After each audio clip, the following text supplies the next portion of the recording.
Please, we are going to begin. Please, silence, please. Please, everyone, we are going to start in 1 minute.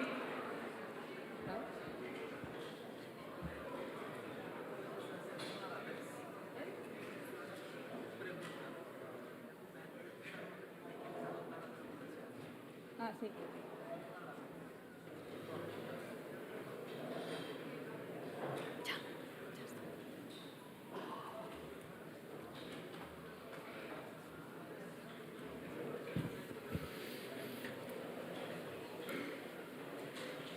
Muy buenos días a todos y a todas. Es un placer para mí poderles dar la bienvenida otra vez. Muchísimas gracias al alcalde de Málaga, que nos vuelve a acompañar, al presidente de la Diputación de Málaga, los diputados y senadores españoles que también están en este acto, querido vicepresidente del Senado, querido presidente de la Cámara de Representantes del Reino de Marruecos, estimada vicepresidenta del Parlamento Europeo, estimado vicepresidente de la Cámara de Representantes de la República Árabe de Egipto, estimados presidentes y jefes de delegación, señoras y señores. Decía que es de nuevo un inmenso honor para mí inaugurar esta 18ª sesión plenaria de la Asamblea Parlamentaria de la Unión por el Mediterráneo. Ayer debatimos ampliamente sobre la situación migratoria en el Mediterráneo desde una perspectiva integral, el tema elegido por la presidencia española de la Asamblea Parlamentaria de la Unión por el Mediterráneo. Y tuvimos la oportunidad de aprobar una declaración final que recoge las reflexiones de la cumbre de presidentes celebrada ayer, pero también las de todas las reuniones y encuentros que han tenido lugar durante esta presidencia. Como ayer les adelanté, la presidencia española se comprometió con la presidencia saliente del Parlamento de Marruecos en revitalizar los trabajos de esta Asamblea y resaltar el papel del diálogo regional. Viajamos a Chipre, donde disfrutamos de la hospitalidad de su presidenta para conocer de primera mano su situación de emergencia migratoria. Posteriormente, celebramos una reunión sectorial en la isla de Lanzarote, que pertenece a la ruta migratoria atlántica, una de las más mortíferas. El objetivo era sentar en la misma mesa a los países de origen y los principales países de destino para encontrar soluciones comunes. En el mes de abril celebramos en Granada una reunión inédita, el Foro sobre el futuro del Mediterráneo, con 4 mesas de trabajo sobre las causas fundamentales de los movimientos migratorios, en la que nos acompañó Su Majestad el Rey. Creemos que sería bueno celebrar una segunda edición de este foro con ocasión de la próxima presidencia egipcia para dar continuidad a aquellos debates. Hoy, con la celebración de esta sesión plenaria, finalizaremos aquí nuestra presidencia y cederemos el testigo a la próxima presidencia del Parlamento egipcio. Pero antes intercambiaremos de nuevo opiniones sobre los retos que afronta el Mediterráneo y reiteraremos el compromiso compartido por la paz, la estabilidad y la prosperidad a escala regional. El conflicto en Oriente Próximo es un omnipresente telón de fondo, cada vez más tenso, cada vez más irracional, y quiero insistir en que resulta imperativo el cese de las hostilidades en la Franja de Gaza y la construcción de un consenso euroárabe en torno a la solución de los 2 estados.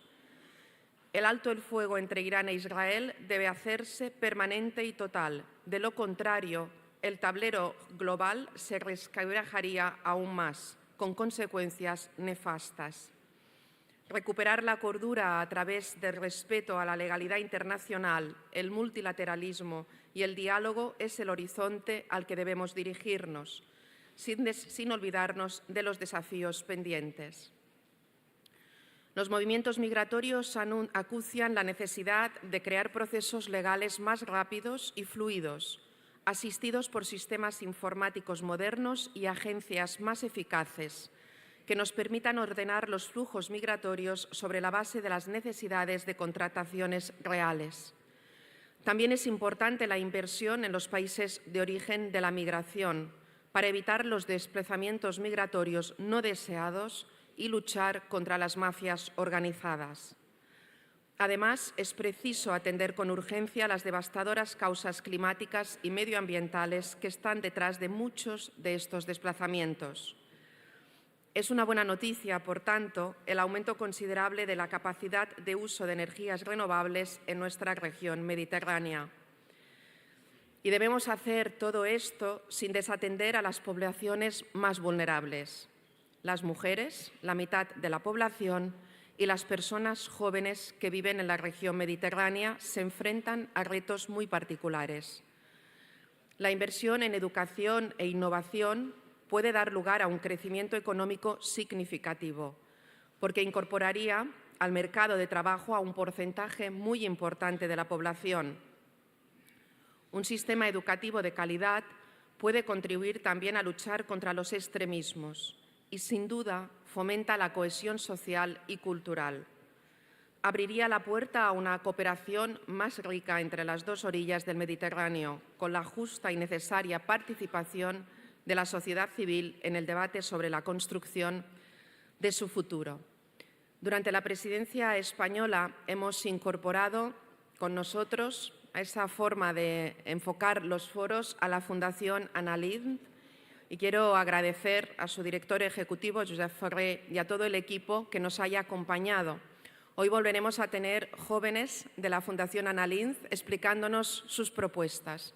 Yo creo que es fundamental, en el momento que vivimos, saber escuchar a los jóvenes, dejarles participar activamente, aprender de ellos y compartir con ellos las decisiones no solo del futuro, sino del presente que nos asola. Por tanto, creo que es importante y fundamental, y estoy convencida que mi querido vicepresidente del Parlamento egipcio va a seguir contando con la Fundación Anna Lindh en estos foros, en estos diálogos, en este trabajo compartido entre todos y entre todas. Voy terminando.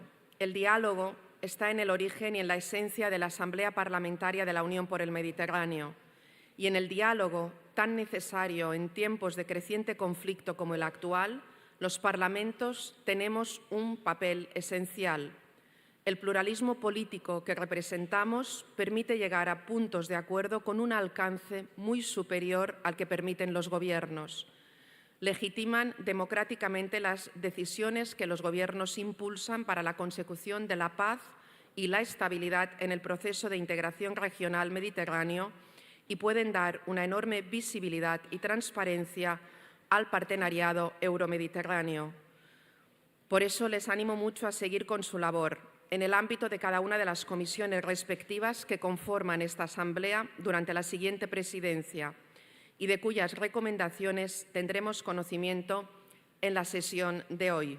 Como decía al principio, hoy dejamos la presidencia española en manos del Parlamento de Egipcio. Estoy segura que en unas manos maravillosas y que vamos a continuar trabajando codo a codo para hacer posible que esta Asamblea de la Unión por el Mediterráneo siga creciendo en base al diálogo, al respeto, al conocimiento mutuo y en la búsqueda de la paz. Como decía ayer, muchísimas gracias a todas las delegaciones, a todo el personal que ha trabajado desde cada una de las delegaciones del Congreso y del Senado español de una forma especial por habernos hecho muy fácil poder llevar esta presidencia española a su término. Hagamos posible ese sueño de que el mar Mediterráneo deje de ser una tumba para muchísimos ciudadanos y ciudadanas y vuelva a ser un puente de diálogo, un puente de unión entre diferentes culturas. Muchas gracias.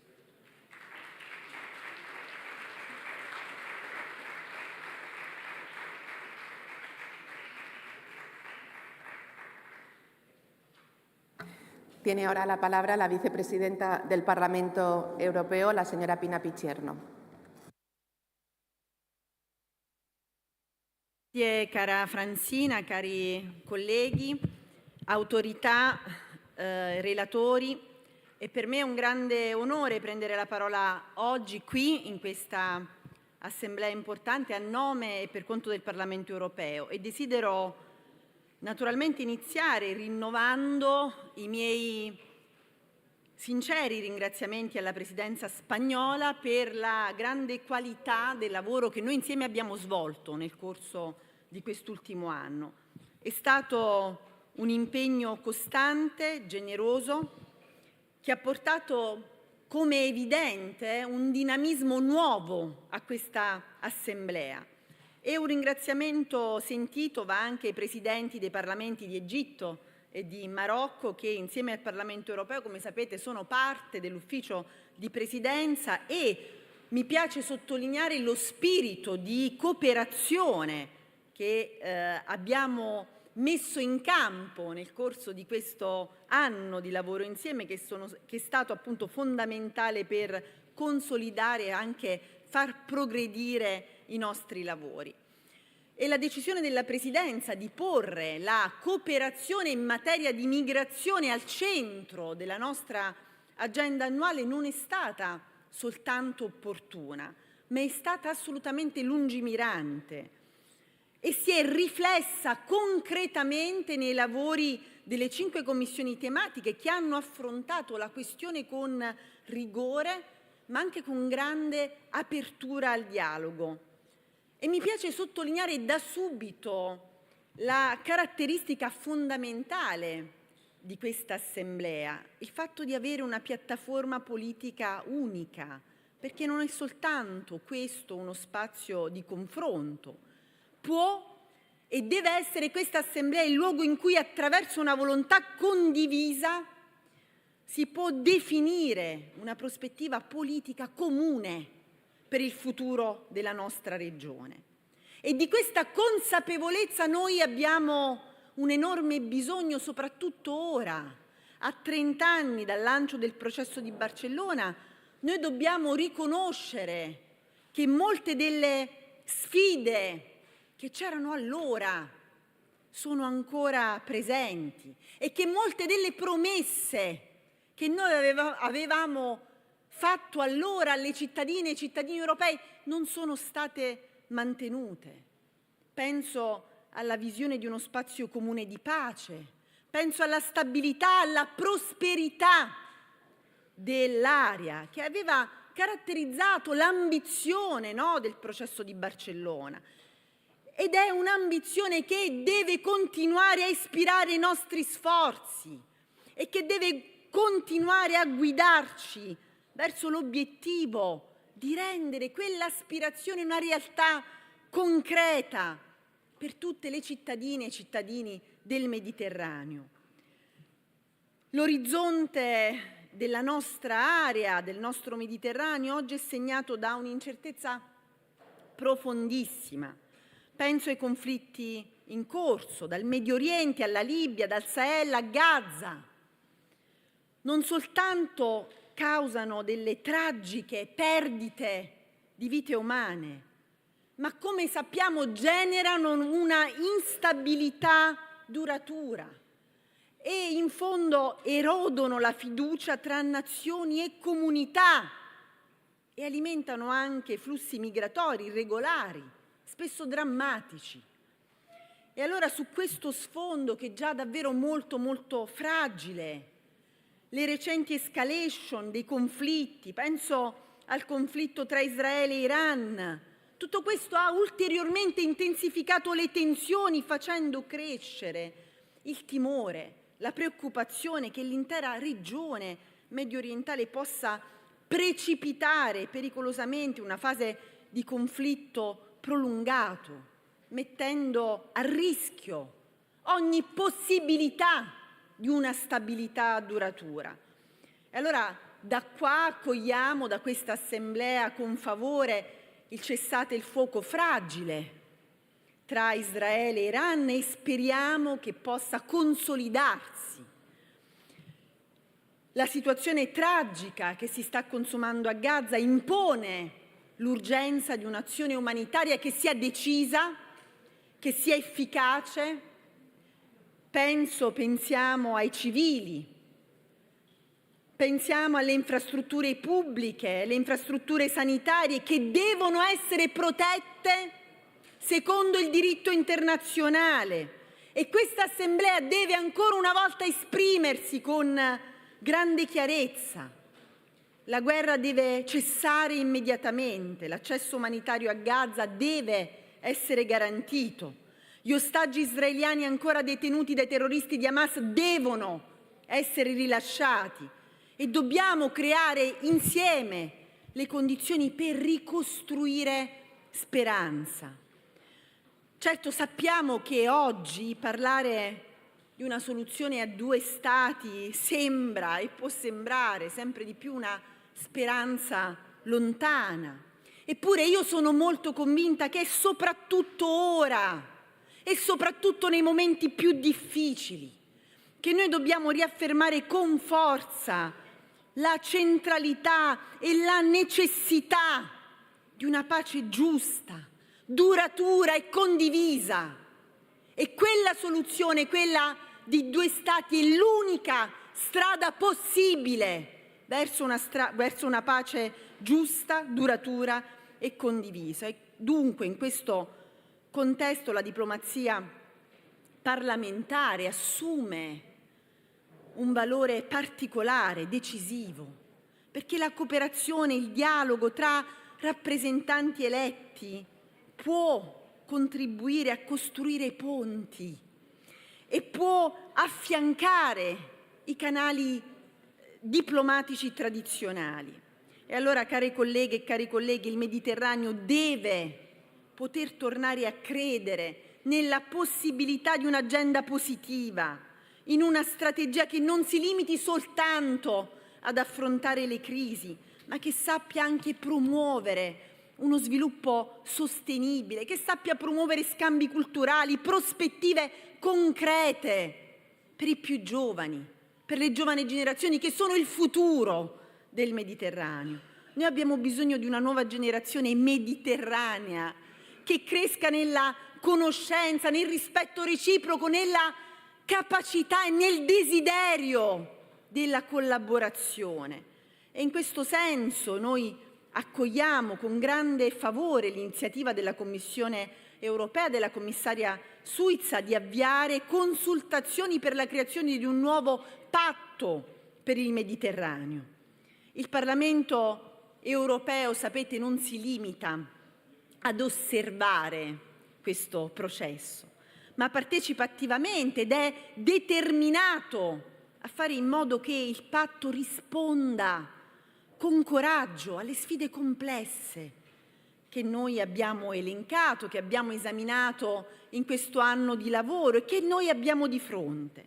Dunque chiediamo un'agenda ambiziosa, dotata di risorse adeguate, e metteremo in campo tutto il nostro peso politico per orientare in questo senso l'iniziativa e la direzione di questo processo. Dunque concludo il mio intervento rivolgendo un invito alla futura presidenza egiziana, a cui auguro davvero un buon lavoro. Sono sicura che sarà così, ma insomma sono sicura che la presidenza egiziana affronterà con determinazione le sfide cruciali che segnano e segneranno il futuro condiviso nella regione mediterranea. E questo include il pieno riconoscimento del ruolo strategico che i parlamenti, in quanto rappresentanti dei cittadini, e la nostra Assemblea possono svolgere nel promuovere un dialogo costruttivo e un dialogo inclusivo. Il Parlamento europeo vuole riaffermare ancora una volta il pieno sostegno a questo impegno e offre la massima cooperazione per garantire risultati concreti e duraturi nel percorso verso la pace, verso la stabilità e verso uno sviluppo sostenibile, positivo e migliore della nostra regione. Grazie a tutti e a tutti.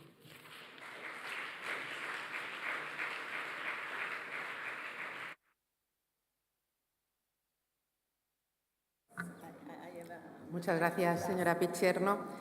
Gracias por la intervención, por estar aquí, y ahora tenemos que despedirla porque por cuestiones de agenda tiene que seguir con su trabajo. Vamos a dar la palabra ahora al presidente de la Cámara de Representantes de Marruecos, señor Rachid Talbi.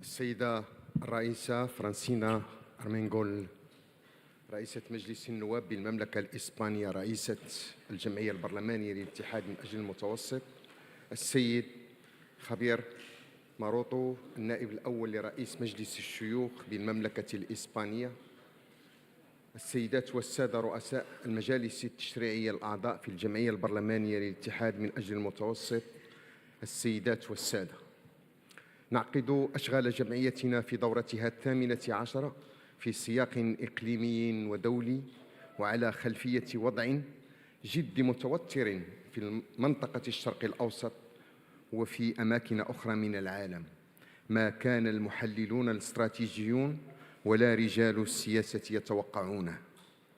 وحسناً فعلت الرئاسة الإسبانية بالاحتفاظ بالتاريخ المحدد لاجتماعاتنا رغم هذه الظروف الاستثنائية العصيبة، تصميماً منها ومنا جميعاً على أهمية إعلاء خطاب السلام.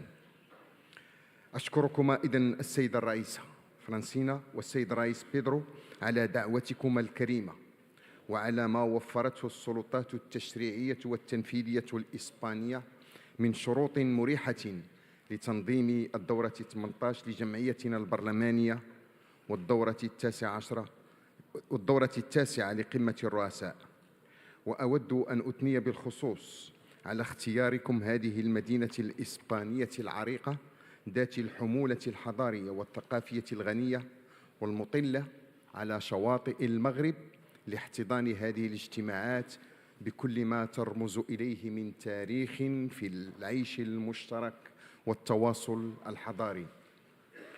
والأمل أن تكون مداولاتنا في هذه المدينة منطلقاً لمسيرة جديدة لجمعيتنا البرلمانية، أمل في مستقبل أحسن يقدر فيه الجميع حجم التحديات والمعضلات التي تواجهها المنطقة الأورو-متوسطية والأوضاع الدولية المفتوحة على كل التداعيات والاحتمالات المقلقة، ويستحضر مركزية قضايا ونزاعات وأزمات الحوض الأورو-متوسطي في النظام الدولي.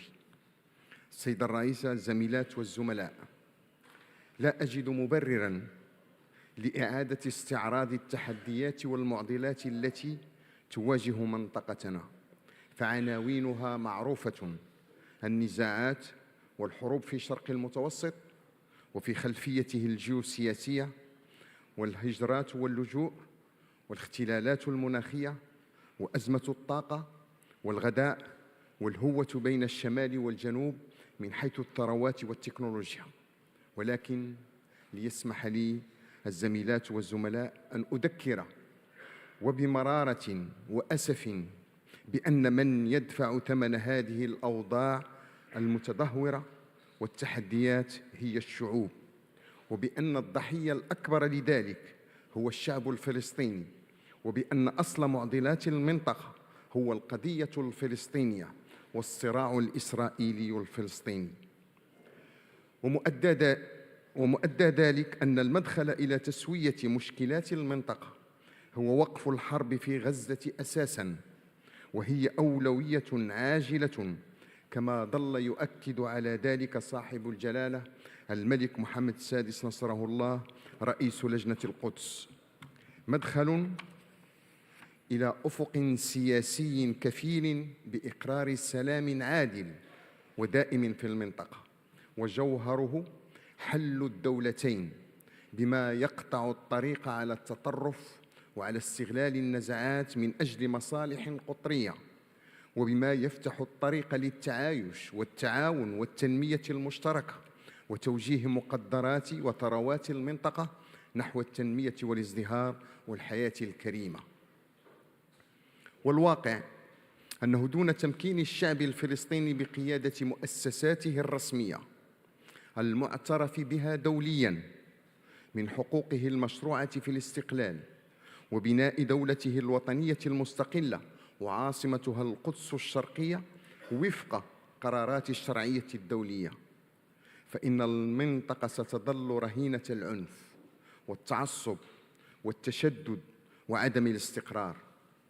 ومخطئ من يعتقد أن التداعيات الاستراتيجية والاقتصادية ستظل حبيسة المنطقة، فالأمر يتعلق بإقليم بمثابة شريان من شرايين الاقتصاد العالمي بثرواته الاستراتيجية وموقعه وممراته البحرية، مما يجعل استقرار المنطقة يرهن إلى حد كبير الاستقرار الاقتصادي العالمي والوضع الاستراتيجي الدولي، بل والاستقرار الاجتماعي في عدد من البلدان. ومهما عظمت التحديات فإنه ينبغي دوماً لأصوات الحكمة والأصوات الديمقراطية أن تتشبت بالسلم والحوار، وعلينا كممثلين لشعوب منطقة معنية جميعها بما يجري في الشرق الأوسط أن نعمل بكل وسائل السياسة والدبلوماسية تحت توجيه قادتنا ومع حكومات بلداننا لوقف هذا التدهور الخطير في الأوضاع والعودة إلى التفاوض والحوار على أساس احترام مقتضيات القانون الدولي وقرارات الشرعية الدولية ذات الصلة. السيدة الرئيسة، الزميلات والزملاء، كما قلت بالأمس، لا ينبغي للوضع في الشرق الأوسط أن ينسينا مواجهة معضلات جوهرية في منطقتنا. فقد اقترحت الرئاسة الإسبانية لجمعيتنا البرلمانية موضوع الهجرة محوراً أساسياً في أجندتها، ولا نختلف في أن الحروب والنزاعات والاختلالات المناخية إلى جانب ضعف التنمية هي الأسباب الرئيسية للهجرات والنزوح واللجوء، مع الكلفة الإنسانية والاجتماعية. لذلك على المجتمعات مصدر الهجرة كما بلدان العبور والاستقبال.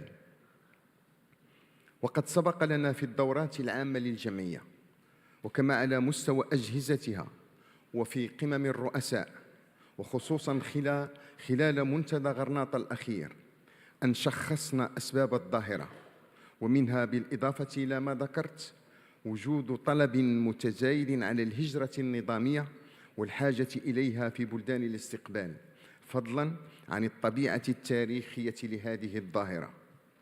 وكمشرعين ونخب ينبغي لنا أن نعمل على تصحيح التمثلات الخاطئة عن الهجرة، نسبتها وعلاقتها ببعض المشكلات الاجتماعية في بلدان الاستقبال، والحرص على عدم توظيفها في التدافع السياسي في هذه البلدان، وأن نقدر دورها في التنمية بلدان الاستقبال.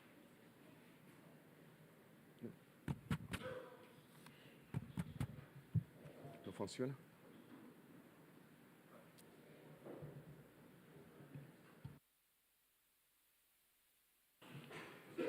¿Qué paso?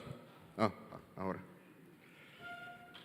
وكمشرعين ونخب ينبغي لنا أن نعمل على تصحيح التمثلات الخاطئة عن الهجرة، نسبتها وعلاقتها ببعض المشكلات الاجتماعية في بلدان الاستقبال، والحرص على عدم توظيفها في التدافع السياسي في هذه البلدان، وأن نقدر دورها في تنمية بلدان الاستقبال.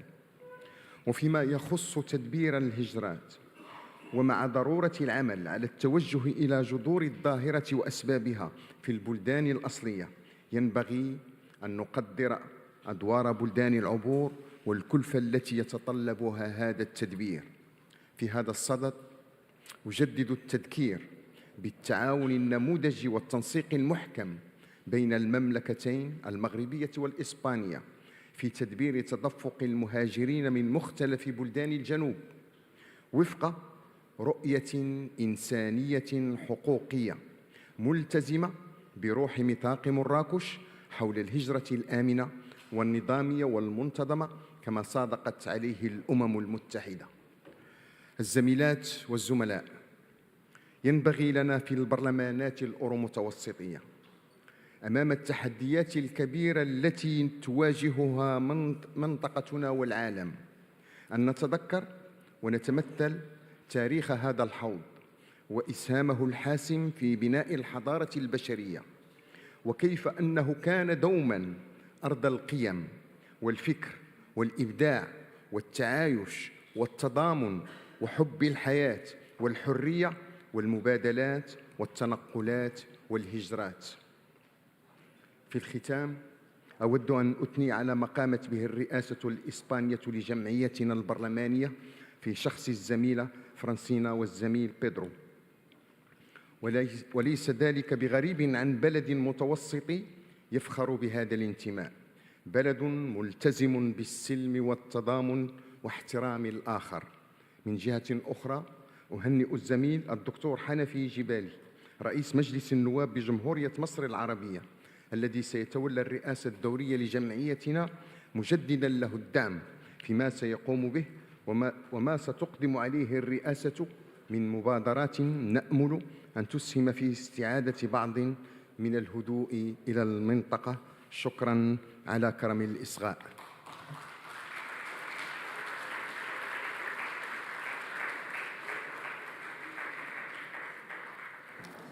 Muchas gracias, señor Talvi. Seguidamente vamos a pasar a la presentación y adopción de las recomendaciones y propuestas de las comisiones y del Grupo de Trabajo sobre Financiación de la Asamblea y revisión del reglamento, cuando les vaya llamando también si quieren hacer uso del atril. Pero antes, como también en la vida hay que celebrar los buenos momentos, me llega que hoy cumple años el jefe de la delegación de Luxemburgo, el señor Marx Di Bartolomeo. Por tanto, feliz cumpleaños de parte de todas y de todos.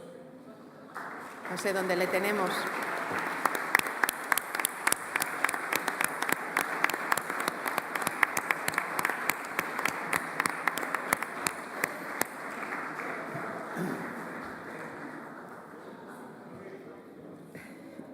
Pues empezaríamos con la Comisión de Asuntos Políticos, Seguridad y Derechos Humanos, el señor Giuseppe Antocci, cuando quiera.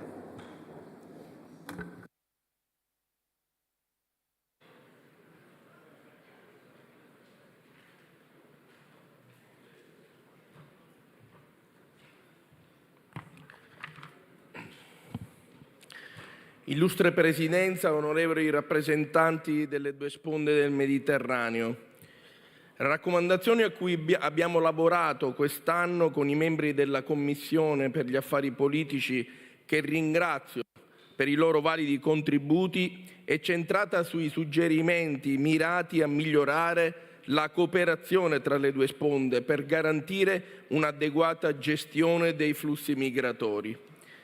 Siamo partiti da un dato che appare oggi inconfutabile. La gestione dei flussi continua a essere segnata da numerosi ostacoli che ne minano l'efficacia e la sostenibilità. Ostacoli strutturali, come la scarsezza dei percorsi legali e sicuri per migrare verso l'Europa, che costringe molte persone a ricorrere a rotte pericolose e a trafficanti. Ostacoli legati alla narrazione divergente, talvolta contrapposta tra le due sponde, che rende complicata una strategia comune. Abbiamo quindi cercato una sintesi, rimettendo al centro delle politiche migratorie e della gestione delle frontiere i diritti umani. Permettetemi però di allargare con il mio intervento il campo della riflessione ad altri temi, che sono legati anch'essi, seppur indirettamente, ai flussi migratori. Lo faccio non con la presunzione di avere risposte risolutive, ma con l'urgenza, anzi, con il dovere di portare in quest'Aula una riflessione che ci riguarda tutti, da vicino, come esseri umani, prima ancora che come parlamentari. A tale riguardo mi pare doveroso riportarvi l'esito del dibattito della riunione di marzo della Commissione Politica. Già condiviso a Granada sulla situazione di Gaza, la Commissione ha sottolineato l'assoluta urgenza di ritornare quanto prima alla piena attuazione dell'accordo di cessate il fuoco e di liberazione degli ostaggi e la necessità di garantire un accesso senza ostacoli all'assistenza umanitaria in tutta la striscia di Gaza e una pace duratura e sostenibile, basata sulla soluzione di due Stati e sul diritto internazionale. Stiamo affrontando oggi temi cruciali come la pace in Medio Oriente, con un approccio tecnico e istituzionale che rischia talvolta di apparire distante rispetto alla complessità umana e politica di queste sfide. Credo sia arrivato il momento invece di cambiare linguaggio, postura. È il momento di mettere al centro non solo i dossier diplomatici, ma le vite vere, le madri che piangono i figli, i giovani a cui è stato negato il futuro, le famiglie che attraversano il mare cercando dignità. È chiaro che è necessario collegare le questioni migratorie al tema della pace. Parto da un assunto. Se vogliamo parlare di pace davvero, dobbiamo smettere di pensarla come un premio da ottenere dopo un conflitto. La pace non è un punto d'arrivo, è un investimento, un processo quotidiano, è anche un atto politico, coraggioso. Questo vale per il Medio Oriente come per le zone che vivono conflitti. Nei teatri di conflitto migliaia e migliaia di bambini crescono senza scuola, senza strumenti, senza fiducia. Il mancato accesso all'educazione non è un problema secondario, è una bomba a orologeria. È la madre delle instabilità futura, è terreno fertile per estremismi e migrazioni future. E allora dobbiamo chiederci cosa stiamo aspettando.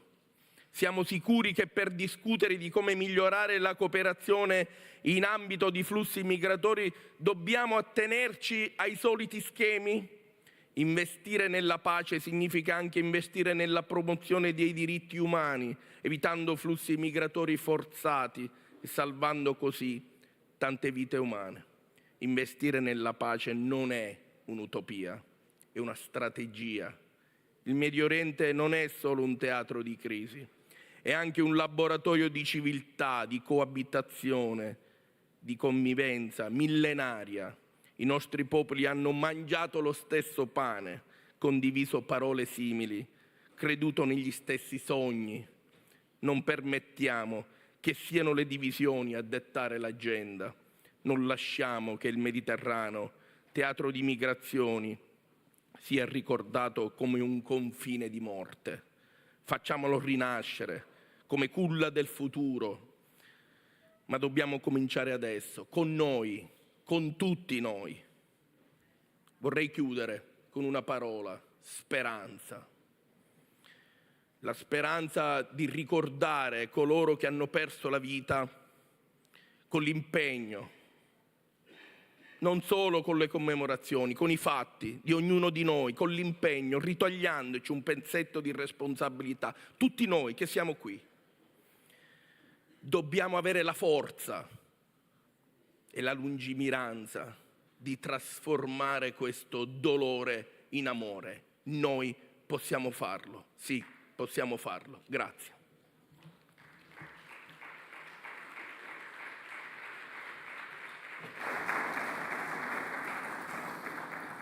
Muchas gracias, señor Antocci. Tiene ahora la palabra en nombre de la Comisión de Asuntos Económicos y Financieros, Asuntos Sociales y Educación, el señor Nonsami Lairim.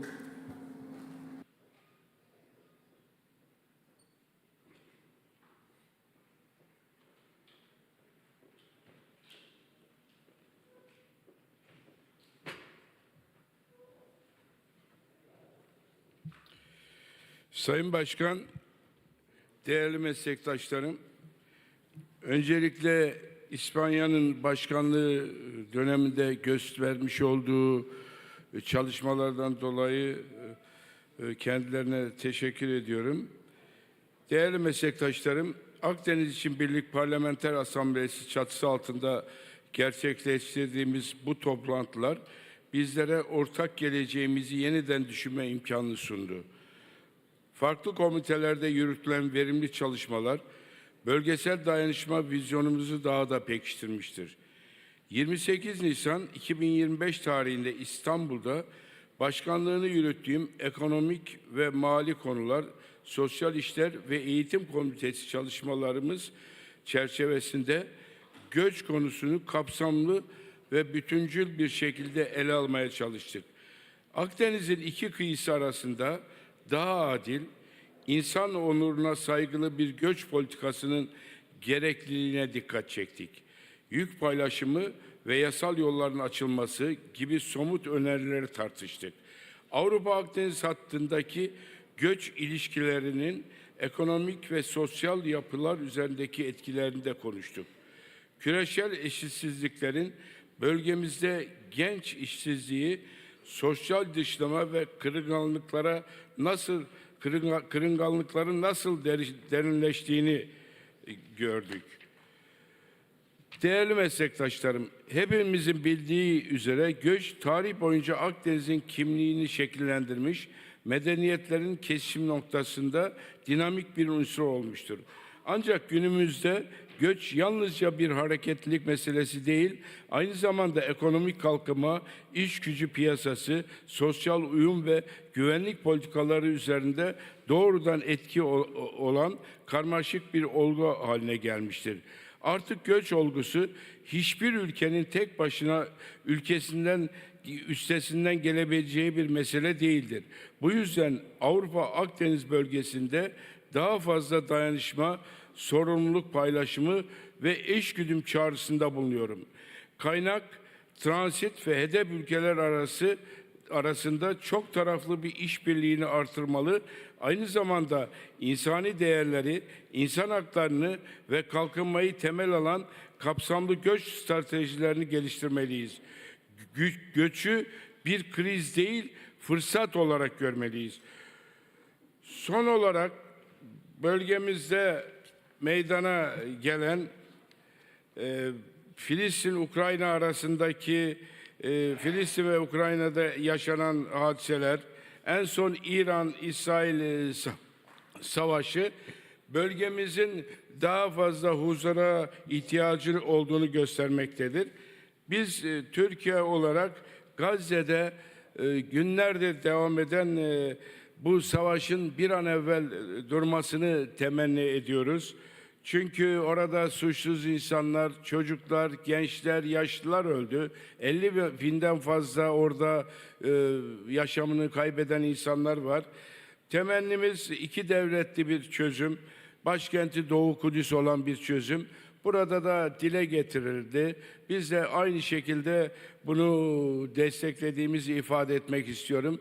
Yine İsrail-İran arasındaki bu ateşkesin bir an evvel sona ermesini, Ukrayna-Rusya arasındaki ateşkesinde bir an evvel sona ermesini istiyorum. Değerli meslektaşlarım, hazırladığımız tavsiye metnini bugün sizlerin oylarına sunacağız. Çok kapsamlı bir çalışma yaptık. Umarım ki sizler de desteklerinizle, katkılarınızla bunu onaylayacaksınız. Ve sözlerime son verirken değerli meslektaşlarım, birlikte yaşam irademizi yalnızca bildirgelerde değil, somut politikalarda ve ilkeli duruşlarda görünür kılmak zorundayız. Ekonomik adalet, çevresel sorumluluk ve insani göç politikaları ancak barış ve hukuk temelinde anlam kazanır. Akdeniz ortak evimizdir ve bu evi ancak birlikte koruyabiliriz. Tüm komitelerdeki katkılarınız ve yapıcı görüşmeleriniz için teşekkür eder. Bu ruhun sadece bu salonda değil, başkentlerimizde de karşılık bulmasını temenni ediyorum. Barışın, diyaloğun, kardeşliğin ne kadar önemli olduğunu İspanya Başkanlığı bize gösterdi. Ben kendilerine bir kez daha teşekkür ediyorum. Çünkü diyalog yollarının açık olması bizlerin birbirimizi tanımamız için çok önemli bir vesiledir. Ben katılımlarınız için hepinize yürekten teşekkür ediyorum ve yeni dönemde Mısır'a da başarılar diliyorum. Çıtanın yüksek olduğunu bir kez daha ifade etmek istiyorum.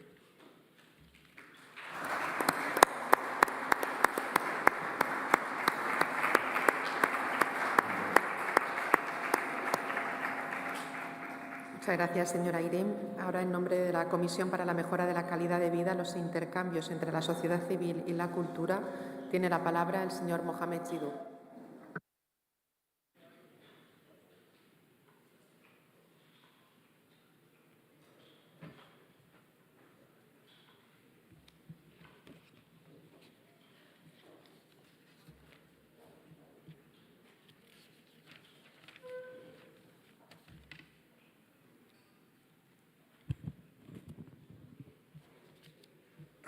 بسم الله الرحمن الرحيم والصلاة والسلام على أشرف المرسلين السيدة رئيسة مجلس النواب الإسباني، السيد النائب الأول لرئيس مجلس الشيوخ الإسباني، السيد الرئيس مجلس النواب المغربي، السيدات والسادة الرؤساء البرلمانات، السيادة والسادة الرؤساء الوفود البرلمانية، أيها الحضور الكريم، بداية أود أن أشيد وأنوه بفترة الرئاسة البرلماني الإسباني للجمعيات البرلمانية اتحاد من أجل المتوسط وما تميزت به من دينامية ملحوظة والروح العالية من تعاون والتفاعل البناء بين أعضاء هذا الفضاء البرلماني المتوسط. لقد شاهدنا خلال هذه الفترة هذه المرحلة إرادة قوية لتعزيز أواصر التعاون والدفع قدما بمشاريع وبرامج تخدم مصالح شعوبنا المشتركة وتكرس الروح التضامن المتوسطي، وهو ما يؤكد على أهمية الدور المحوري الذي تلعبه الرئاسة الجمعية في توجيه مسار عملنا المشترك. وفي هذا الإطار يشرفني أن أعرض على أنظاركم خلاصة الاجتماع اللجنة تحسين جودة الحياة والتبادل بين المجتمعات المدنية والثقافة المنعقدة يوم الخميس 26 يونيو 2025، حيث خصص هذا الاجتماع لتدارس المشاريع والتوصيات المقترحة من طرف رئاسة اللجنة حول موضوع التحالف الحضارات بين التجارب الماضي وتحديات المستقبل، والثانية الطاقات المتجددة كرافعة الإنعاش الاقتصادي. وقبل أن أقدم لمحة عامة حول المشروع التوصية، لابد أن أشيد بالتفاعل الإيجابي والاقتراحات البناءة التي ميزت المداخلات والنقاشات داخل لجنتنا، حيث ساهمت مقترحات الأعضاء والتعديلات المقدمة في إطار المشروع والتوصيات وإغنائه ليعبر بالدقة عن تطلعاتنا المشتركة لوضع أسس المتينة للعمل البرلماني المشترك الذي يعزز التكامل والتضامن المتوسطي. سيداتي والسادة الرؤساء، إن المشروع التوصيات الموضوع بين أيديكم هو خلاصة نابعة من استيعابنا التام للتحولات العميقة التي يشهدها الفضاء الأورو المتوسطي على المستويات المتعددة، سواء كانت ثقافية، مناخية، اقتصادية أو جيوسياسية، ويعكس إيماننا الراسخ بأهمية الحوار بين الحضارات كركيزة أساسية لترسيخ قيم السلم والتعايش، ويقترح حلولاً طموحة تستجيب لتطلعات شعوبنا في بناء فضاء متوسطي متماسك ومستدام ومتجدد في منطقتنا، تزخر بتنوعها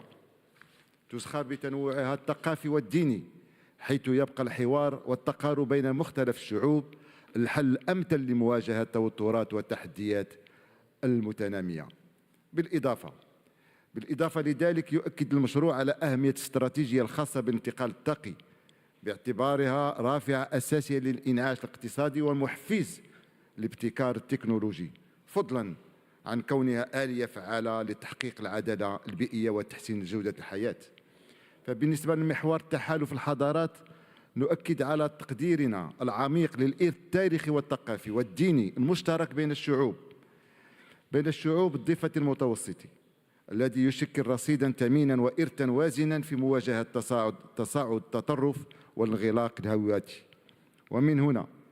ومن هذا المنطلق نثمن الدور المحوري للبرلمان المتوسطي داخل الجمعية البرلمانية للاتحاد من أجل المتوسط، التي تمثل قوة سياسية وأخلاقية لتعزيز الحوار والتقارب بين الحضارات. كما نؤكد على مركزية الحوار بين الأديان والتربية على ثقافة السلام والدبلوماسية الثقافية والسياسية الإدماج باعتبارها آلية وقائية وبناءة تهدف إلى تحقيق التضامن والسلام دائمين في منطقتنا.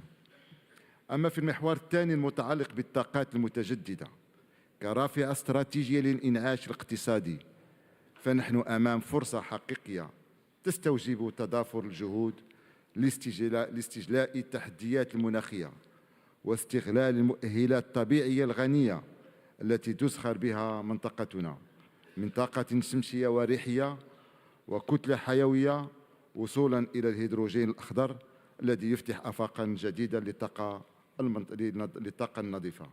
ونحن على قناعة بأن ربط الانتقال الطاقي بإعادة هيكلة الاقتصادية العميقة يمر عبر استثمارات مستدامة تخلق فرص عمل حقيقية من أجل توفير فرص أفضل للمواطنين.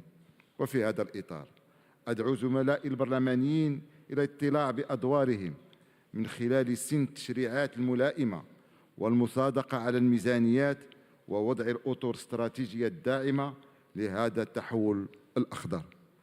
ختاماً سيدة الرئيسة، أتمنى أن تكلل أشغالنا جمعيتنا بالتوفيق لما فيه خير لمنطقتنا المتوسطية بما يحقق التنمية المستدامة والازدهار لشعوبنا، وأن تثمر جهودنا المشتركة نتائجاً إيجابية وملموسة تعزز مكانة الاتحاد من أجل المتوسط كرافعة حقيقية للتنمية والسلام. أشكركم على حسن الاستماع، والسلام عليكم ورحمة الله وبركاته.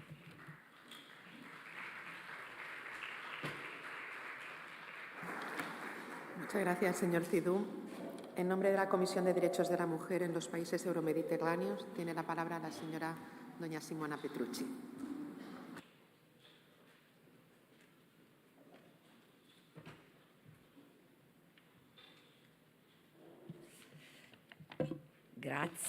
Grazie Francina, grazie Xavier, grazie a tutti voi, colleghi e amici.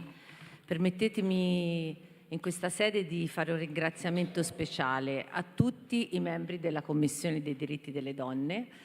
Con grande piacere i membri sono composti da metà donne e metà uomini, proprio per sensibilizzare questo tema. Quindi non riguarda solo noi donne, ma riguarda tutti, uomini e donne. Solo facendo capire agli uomini l'importanza e il valore di noi donne, forse riusciremo a cambiare quella che è stata la mentalità, purtroppo, per troppi anni. Quindi io ringrazio la Presidenza spagnola per l'ottimo lavoro, contentissima perché mi ha permesso anche veramente di apprezzare, oltre che i luoghi, i bellissimi luoghi, anche la grande bontà delle persone, degli spagnoli. Quindi ancora veramente grazie. Io sono qui per relazionare quello che è stato fatto da questa Commissione, la grande partecipazione. Da quando lo scorso anno, a Rabat, a febbraio dello scorso anno, ho proposto un tema particolare, sì, riguarda le donne, i diritti delle donne, ma finalmente le donne che si riscattano nel mondo del lavoro ed in particolare nelle professioni STEM, nelle professioni scientifiche. Da un'analisi molto dettagliata fatta sia da noi come Commissione che dall'Unione per il Mediterraneo, la nostra parte governativa, è emerso che poche donne nella sponda nord accedono alle facoltà e ai lavori STEM, cosa inversa nel quadrante sud. Invece nelle regioni della sponda sud molte donne accedono alle facoltà universitarie STEM, purtroppo però non trovano troppo lavoro. E quindi abbiamo deciso di capire quali fossero i mezzi per invertire questo gap. Ecco, ci siamo dati un ordine dei lavori, proprio a Rabat abbiamo adottato le best practice e da queste sono emersi dei dibattiti, degli incontri. Il primo incontro è stato fatto a Roma nella splendida sede del Senato della Repubblica Italiana e in quell'occasione ci siamo confrontati. Abbiamo deciso di aprire un bel dibattito che ha riguardato un po' tutte le nostre realtà, le nostre condizioni sociali, economiche e lavorative. Poi è stata fatta, in occasione della giornata mondiale delle donne nelle scienze, abbiamo aperto, grazie anche all'attività dell'Unione sempre del Mediterraneo, abbiamo aperto un dibattito online che ha visto una cospicua partecipazione sempre dei membri della Commissione. Poi a marzo abbiamo deciso di inviare a tutti i membri un questionario per capire quali fossero le realtà, le condizioni lavorative e di studio delle donne nelle proprie nazioni. Ecco, da quel questionario sono emerse numerose risposte e dalla cui sintesi è stato elaborato un documento messo a disposizione di tutti i membri della Commissione.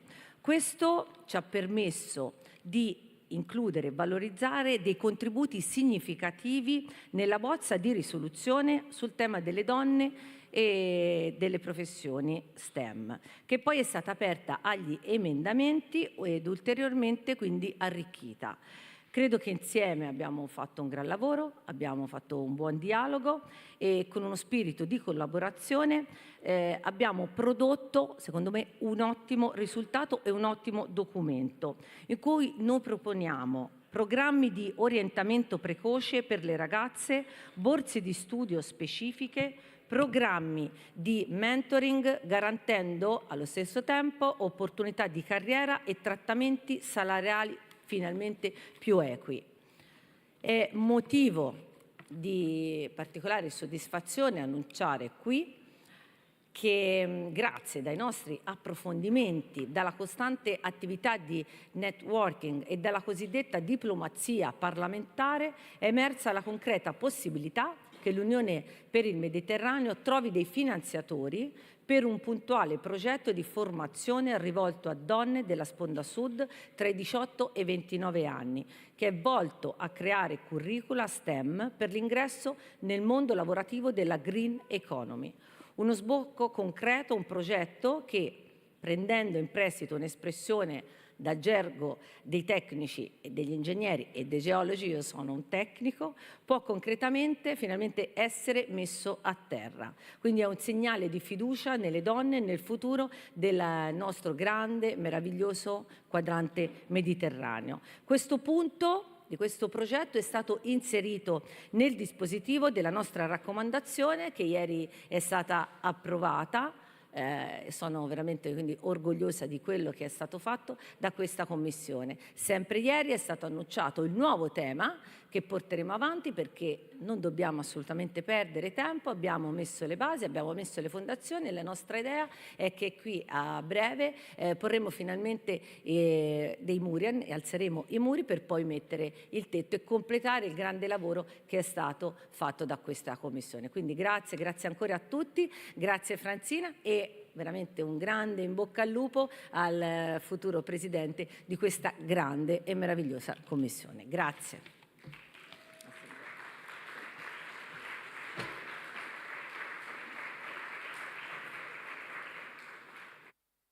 Muchas gracias, señora Petrucci. En último lugar, en nombre de la Comisión de Energía, Medio Ambiente y Agua, tiene la palabra el señor don Eduardo Teixeira.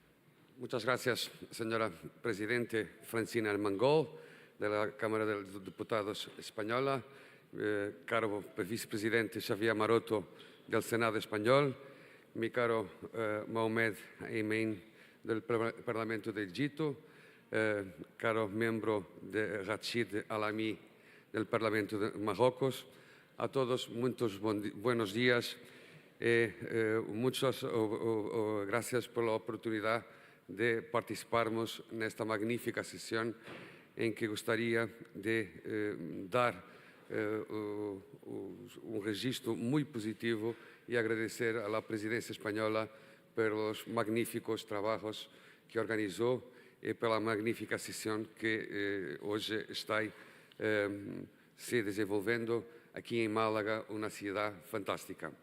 La comisión que tengo la honra de presidir, la Comisión de Ambiente, Energia e Agua de los países euromediterráneos, ha trabajado y ha producido un documento importante. En suma, la recomendación que haya presentado y que foi aprovada incidiu sobre algunas ideas fundamentais para o Mediterrâneo, entre os quais me permitam distinguir o reconhecimento da vulnerabilidade climática na região do Mediterrâneo, com consequências graves para a população com escassez de água e alimentos, a pobreza energética e a ameaça à biodiversidade. Salientamos também que as guerras da Ucrânia e do Médio Oriente representam sérios impactos para a saúde pública, para a agricultura, aumentando os preços dos alimentos e dos recursos energéticos. Neste contexto de instabilidade política, necesitamos o reforço da importância da cooperação entre os países para atingir as metas ambientais estabelecidas no Acordo de Paris. Tem como foco ainda a transição energética e aponta a importância de atingir a neutralidade carbónica na zona mediterrânea, reconhecendo a pobreza energética. No que se refere à agricultura, reconhece-se na Comissão que a zona do Mediterrâneo é especialmente afetada pela desertificação, o que comporta um risco para a agricultura e para todos os ecossistemas. O projeto refere ainda à falta de recursos hídricos e à diminuição da qualidade das águas que resulta da utilização de poluentes e da exploração de águas subterrâneas. Apela-se assim a que os Estados criem projetos de dessalinização sustentáveis e infraestruturas de distribuição. Reconhece-se também que a bacia do Mediterrâneo é o segundo maior polo de biodiversidade do mundo e apela-se à implementação de políticas de adoção para a proteção efetiva da vida selvagem e da biodiversidade. No que se refere à economia verde, circular e inclusiva, encoraja-se os Estados a acelerar a convergência política e operacional. Todas as propostas que foram apresentadas de alteração ao documento inicial foram aprovadas e nenhum registro de qualquer Estado foi reprovado. E, portanto, resultou um texto final que foi distribuído, que é um texto absolutamente consensual entre todos os nossos Estados. Queria, mais uma vez, desejar a todos um bom resto de sessão e, mais uma vez, o nosso agradecimento agora também, em nome da delegação portuguesa a que presido, pelos magníficos trabalhos que hoje e estes dias produzimos em Málaga. Felicidades também à presidência egípcia pelo facto de iniciar hoje a sua presidência e que será certamente profícua e também importante para o desenvolvimento do Mediterrâneo. A todos, muchas gracias e continuação de vossos trabalhos.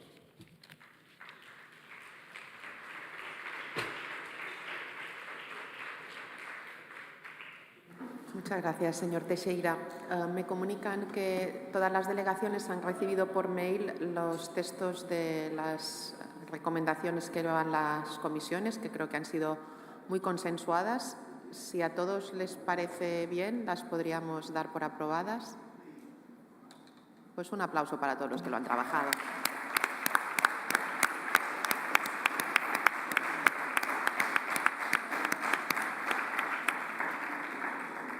Bien, pues ahora empezaríamos las intervenciones, que son de 2 minutos, y yo les pido que se ajusten a los tiempos porque hay muchas intervenciones pedidas y luego tenemos que proceder a la clausura y al discurso del nuevo presidente de la Asamblea Parlamentaria.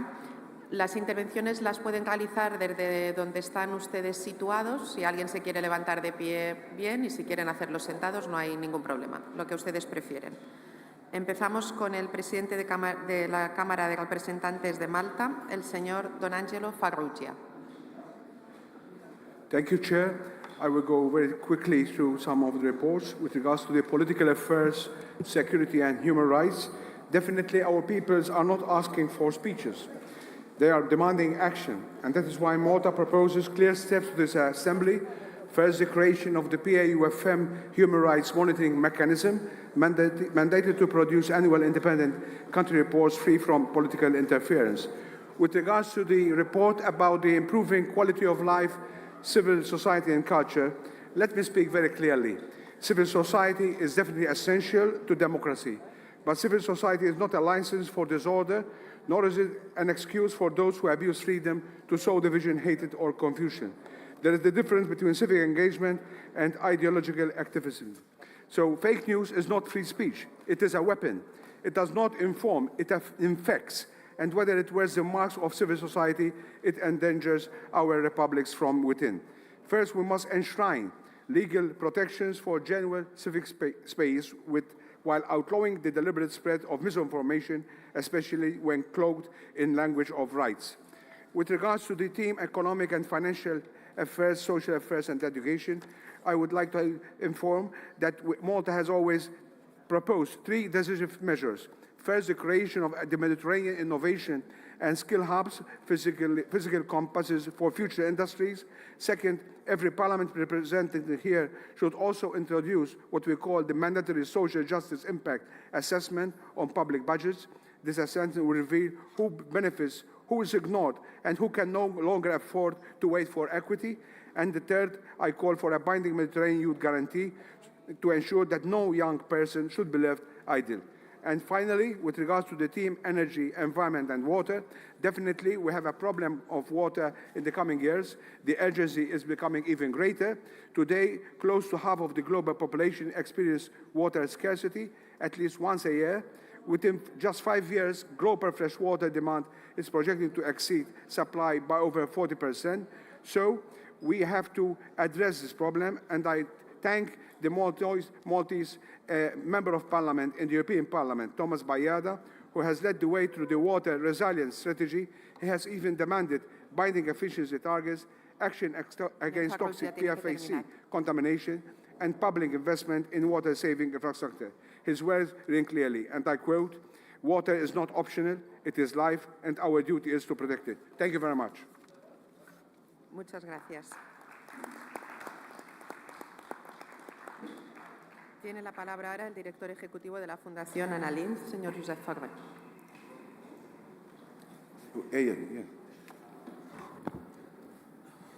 First of all, I would like to give a big thank to the Spanish presidency of the Parliamentary Assembly of the UFM for its engagement and capacity to achieve results, in particular to Francine Armengol, Speaker of the Congress of Deputies, for her determination and enthusiasm to make possible that the representation of young leaders actively participate in the plenaries organized during the Spanish presidency. Also, I would like to congratulate the new presidency of Egypt and to thank especially the Deputy Speaker of the Chamber of Representatives of Egypt, Mohamed Abu Elenin, for his kind words yesterday regarding the work of the Annalyn Foundation and the potential collaboration in the new presidency.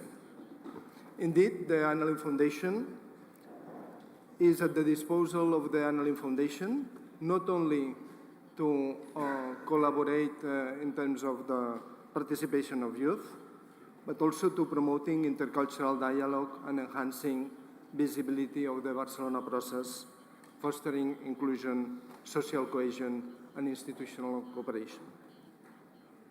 We are adopting a very pragmatic approach because we consider the intercultural dialogue should be useful for societies and institutions. And this is my offer, to be very much at your disposal in order to progress and to work together with the Parliamentary Assembly of the UFM in the coming months. And yes, thank you very much.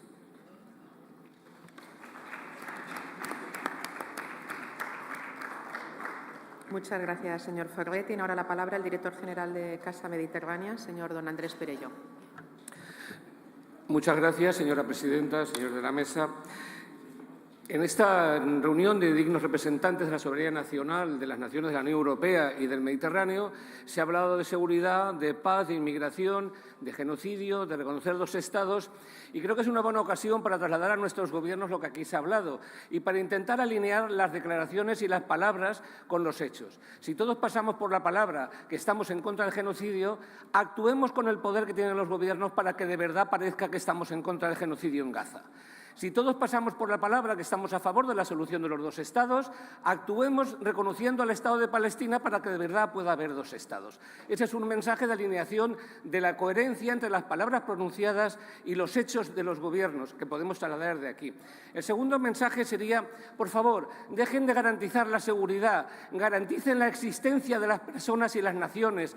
No se garantiza la seguridad fabricando y comprando armas cada vez más sofisticadas para iniciar guerras más sofisticadas que a su vez reclaman armas más sofisticadas. Se garantiza la existencia de las personas y las naciones a través de la paz y con la paz. Y el mensaje a la Unión Europea sería directo. No se trata de cargar el tren de armas sofisticadas y enanos de armamento sin saber dónde va ese tren y quién es el maquinista. ¿Cuál es la política de seguridad común de la Unión Europea? ¿Cuál es la política exterior? ¿Cuál es el papel que la Unión Europea quiere jugar en este mundo en turbulencia y con acciones tan desmedidas como las de algunos líderes? A eso hemos de contestar, garantizar la existencia de las naciones y de las personas, no garantizar solo la paz. Y en lo referido al Mediterráneo, pongamos el valor de la declaración del 95 más en vigor y más actual que nunca, porque garantiza la convergencia social y económica, garantiza la diversidad cultural y religiosa y garantiza, en suma, la convivencia en un mar que tiene que ser un futuro de paz y prosperidad compartida. Esos son los tres mensajes que Casa Mediterráneo quiere trasladar.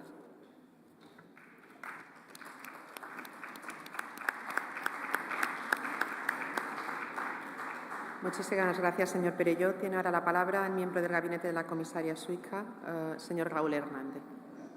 Muchas gracias, Presidenta. On behalf of the European Commission and of Commissioner for the Mediterranean, Suiza, I would like to thank the Spanish Presidency of the UFM Parliamentary Assembly for this invitation.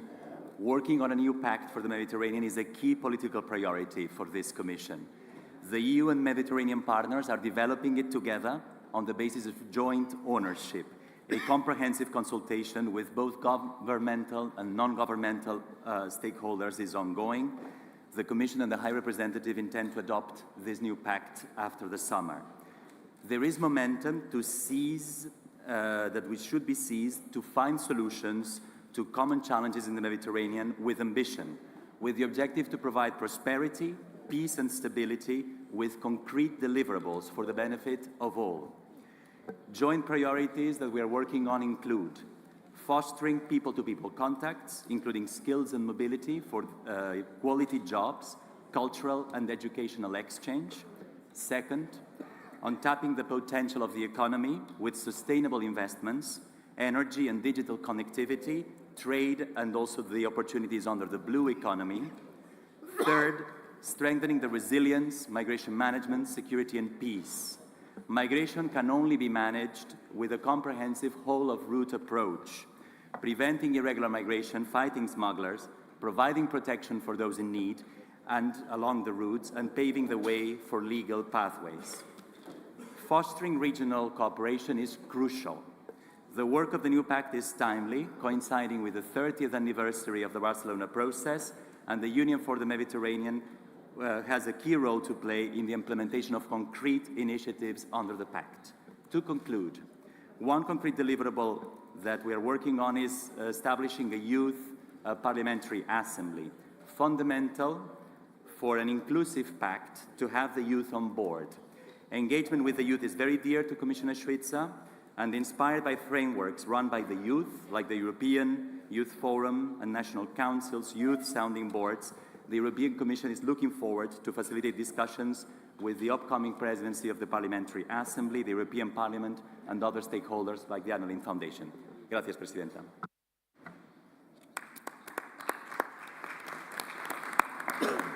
Muchas gracias, señor Hernández. Tiene ahora la palabra el jefe de la delegación española, don Luc André Diouf. Gracias, Presidenta. Hoy estamos cerrando un ciclo de trabajo en el que se ha puesto de manifiesto el espíritu de consenso, de diálogo para llegar a acuerdos. Este foro, con nuestro enfoque multilateral, ha sido y seguirá siendo un lugar de referencia para seguir impulsando el fortalecimiento de las políticas mediterráneas. Porque ante el nuevo contexto internacional debemos seguir promoviendo iniciativas y compromisos para avanzar en el cumplimiento de la Agenda 2030, los ODS, como son el cambio climático, la seguridad alimentaria, la reducción de la pobreza y la desigualdad, que son parte de las causas de los movimientos migratorios. Pero el más importante es la estabilidad de la región mediterránea, que debe de ser una prioridad, porque la paz debe llegar a Oriente Medio y, por supuesto, a todos los lugares donde hay conflicto. Es fundamental la existencia de los dos estados.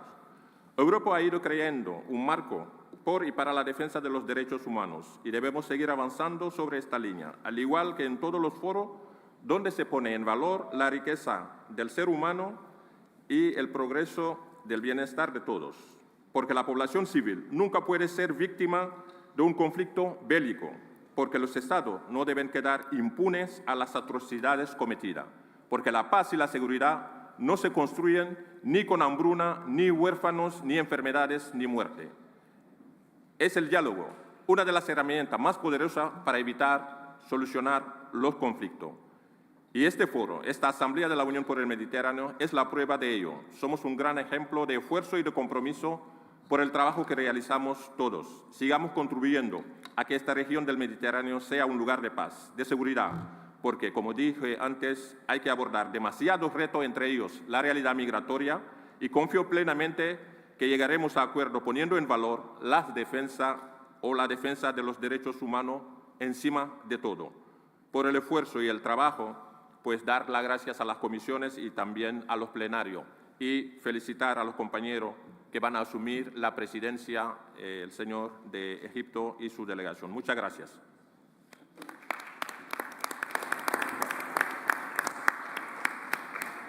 Muchas gracias, señor Diouf. Tiene ahora la palabra el miembro de la delegación del Parlamento Europeo, el señor don Nicolas Bay.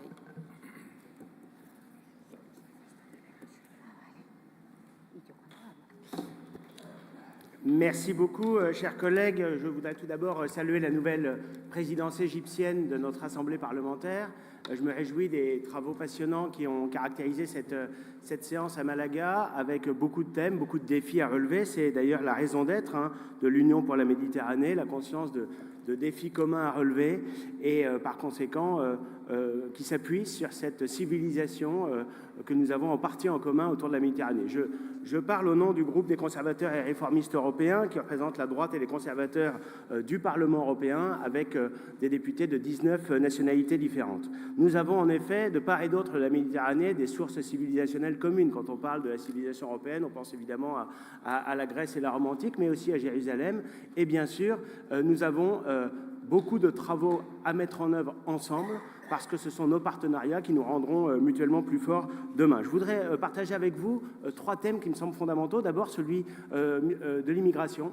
Le gouvernement italien a su mettre en œuvre, avec beaucoup de pays de la rive sud de la Méditerranée, la Tunisie, l'Égypte, des partenariats très solides qui permettent de maîtriser les flux migratoires. Et je crois qu'on ne doit pas avoir une approche curative du problème de l'immigration clandestine en Europe en étant uniquement sur le contrôle de nos frontières. Il faut être capable d'aider tous les pays qui subissent aussi ces flux migratoires. Et si les pays du pourtour méditerranéen sont aidés par l'Europe à protéger leurs frontières sud, eh bien, on n'aura pas à gérer ensuite sur le continent européen ces flux migratoires qui sont parfois anarchiques.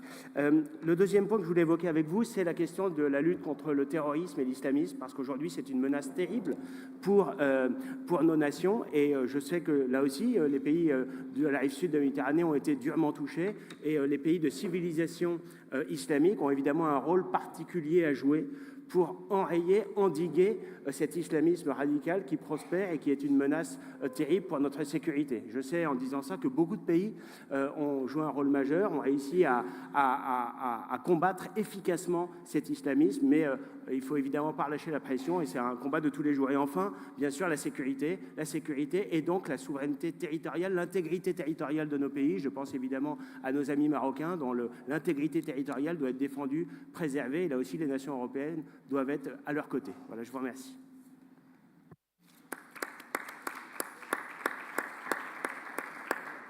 Tiene ahora la palabra la jefa de la delegación húngara, doña Katalin Ksobor. Merci, Madame la Présidente. La Hongrie subit une double pression en matière de migration et d'asile. D'une part, nous apportons notre aide aux réfugiés ukrainiens fuyant la guerre à l'Est et d'autre part, nous nous concentrons sur la prévention des passages illégaux à la frontière sud. Et n'oublions pas que la Hongrie a dépensé 2 milliards d'euros pour défendre les frontières et sans aide par l'Union européenne. En plus, on doit payer 1 million d'euros par jour comme sorte de punition. Depuis l'éclatement de la crise migratoire en 2015, la Hongrie affirme son engagement envers la protection des frontières extérieures et de la lutte contre les trafics d'êtres humains. Elle insiste également sur le fait que les causes profondes de la migration doivent être traitées localement à la racine. Cela est particulièrement important étant donné la différence significative entre un immigré illégal et un réfugié. Nous devons encourager les renforcements de la coopération entre les pays d'origine, de transit et de destination. Grâce à l'établissement de partenariats économiques à long terme, nous pouvons créer les conditions locales nécessaires à une croissance stable et au développement dans les pays d'origine. Il est de notre devoir d'aider ces pays à améliorer les conditions de vie de leurs citoyens qu'ils sont obligés de reprendre en cas de retour. Sans cela, une crise migratoire ou humanitaire sans précédent pourrait survenir à l'avenir. Nous voulons prévenir tout cela car nous ne considérons pas la migration comme un droit humain fondamental et nous mettons en œuvre notre politique migratoire sur la base de notre souveraineté nationale. Nous attendons que la position hongroise de refus de la migration soit également respectée par les autres. Notre pays n'accepte ni le pacte mondial sur les réfugiés, ni le pacte mondial sur les migrations et ne participe pas à leur mise en œuvre. Par conséquent, nous ne pouvons soutenir aucune référence au pacte en tant qu'engagement commun. Je vous remercie.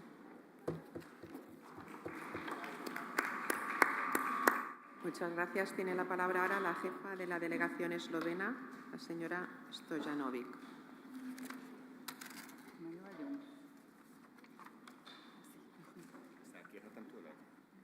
Honourable colleagues, esteemed delegates, allow me first to thank you for your yesterday's constructive work and to reaffirm you, Slovenia, its government and parliamentary coalition are committed to our common goals dedicated to resolve the forthcoming environmental challenges. The Mediterranean is a uniquely vulnerable region, geographically, environmentally, and socio-economically, so a decisive action must sit at the heart of our agenda. We must accelerate its implementation. Equally urgent is the humanitarian situation in Gaza. The suffering of civilians weighs heavily on all our conscience. One thing is important. We must not allow for Gaza to disappear from headlines and agendas. All attempts to deviate the public attention are done on purpose, and the international community should pay close attention for this not to happen. Slovenia will continue to be very vocal about it.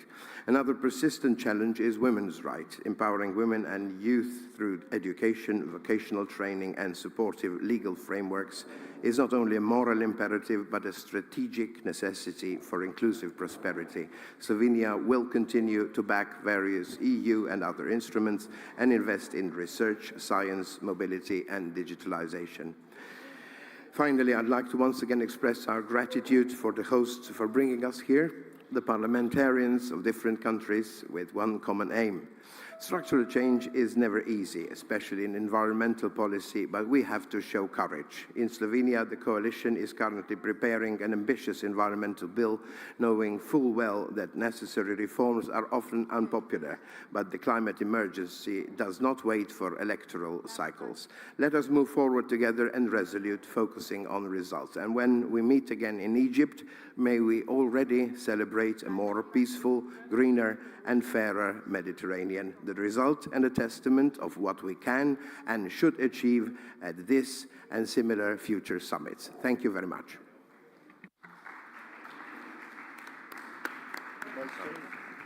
Muchas gracias. Tiene la palabra el jefe de la delegación turca, señor Mustafa Hulki. Sayın Başkan, değerli meslektaşlarım, değerli katılımcılar, öncelikle bizleri burada büyük bir misafirperverlikle ağırlayan İspanya Dönem Başkanlığı'na çok teşekkür ediyoruz. Kendi şahsım adına ve Türk delegasyonu adına şükranlarımı sunuyorum. Zaman zaman görüşlerimiz ayrılsa da aynı masa etrafında karşılıklı saygı temeline dayalı olarak konuşma kültürüne sahibiz. Bu durum Akdeniz'i yalnızca tarihsel bir bölge değil, barışın diliyle konuşabilen bir siyasi ve ahlaki alan haline getirmektedir. Bu yılki genel kurul, yapısal sorunların yanı sıra insanı odağına alan daha derin soruları da gündemine taşımıştır. Hangi geleceği inşa etmek istiyoruz? Hangi değerlerde birleşebiliriz? Ve bu bölgenin çocuklarına nasıl bir Akdeniz bırakacağız? Bölgesel dayanışma, çok taraflı işbirliği ve karşılıklı saygı temelinde yürütülen bu toplantılar parlamenter diplomasi adına büyük bir kazanım olmuştur. Ancak az önce konuşan Avrupa Parlamentosu temsilcisi arkadaşımız İslami terör diye bir kavram uydurmuştur. Terör ve katliam uygulayan İsrail Müslüman mıdır ki İslami terörden söz ediliyor? Bu mantıkla gidilirse Yahudi terörü ve Hristiyan terörü diye kavramlar mı uydurmak zorundayız?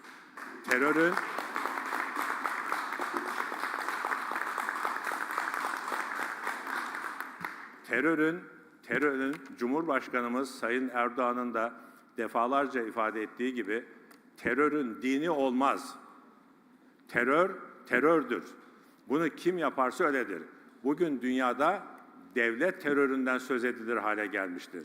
Masum insanların Gazze'de, Filistin'de öldürülmesi, dünyanın çeşitli yerlerinde üzerlerine bombalar atılması bu İslamiyetle açıklanamaz. Olsa terörist devletlere bir masumiyet ya da bir mazeret uydurmak demektir. Türkiye olarak biz Akdeniz'in yalnızca bir sınır değil, barış, kültür ve ortak medeniyetlerin birleştiği bir yaşam alanı olduğuna inanıyoruz. Çocukların açlığa, kadınların susuzluğa, sivillerin bombalara mahkum edildiği bir ortamda insan haklarından ve medeniyetler arası diyalogdan, kültürel dayanışmadan bahsetmek ancak samimi bir sesle mümkün olabilir. Bu vesileyle Türkiye'nin tüm bu çabaların yapıcı ve ilkeli bir destekçisi olmaya, Akdeniz'in iki kıyısı arasında kurulan her köprünün güçlenmesine katkı sunmaya devam edeceğini hatırlatmak isterim. İspanya dönem başkanına, komisyon başkanlarına ve meslektaşlarıma son olarak teşekkür ediyor. Mısır'da yapılacak bir sonraki toplantıda buluşmamızın barış, huzur ve dayanışma dolu bir gelecekte gerçekleşmesini temenni ediyorum. Teşekkür ediyorum.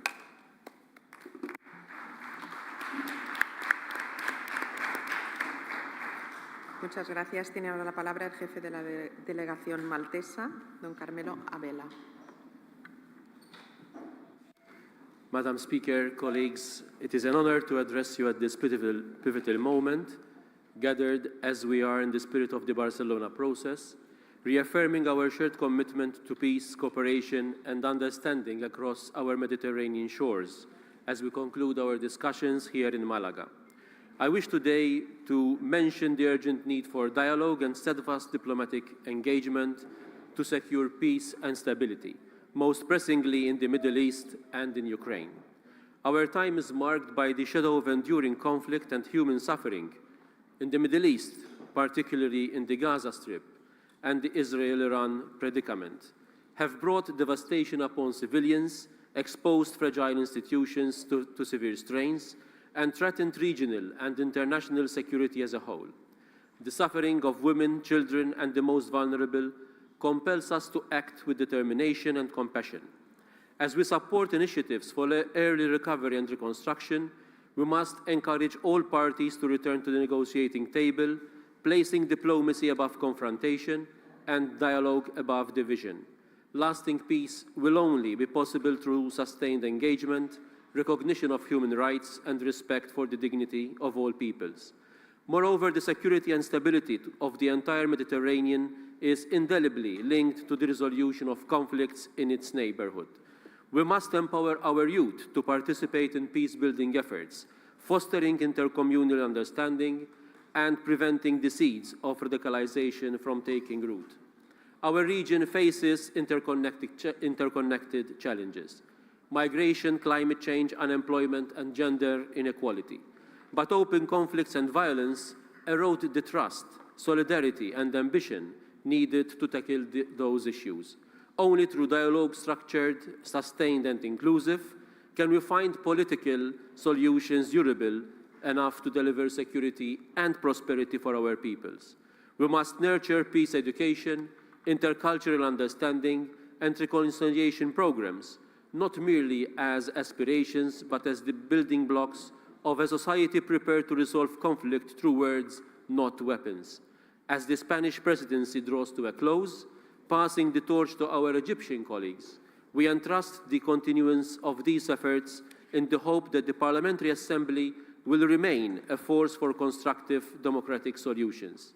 Let diplomacy prevail, let dialogue endure, let the voices of peace in our parliaments and beyond drown out the tumult of conflict. Thank you very much.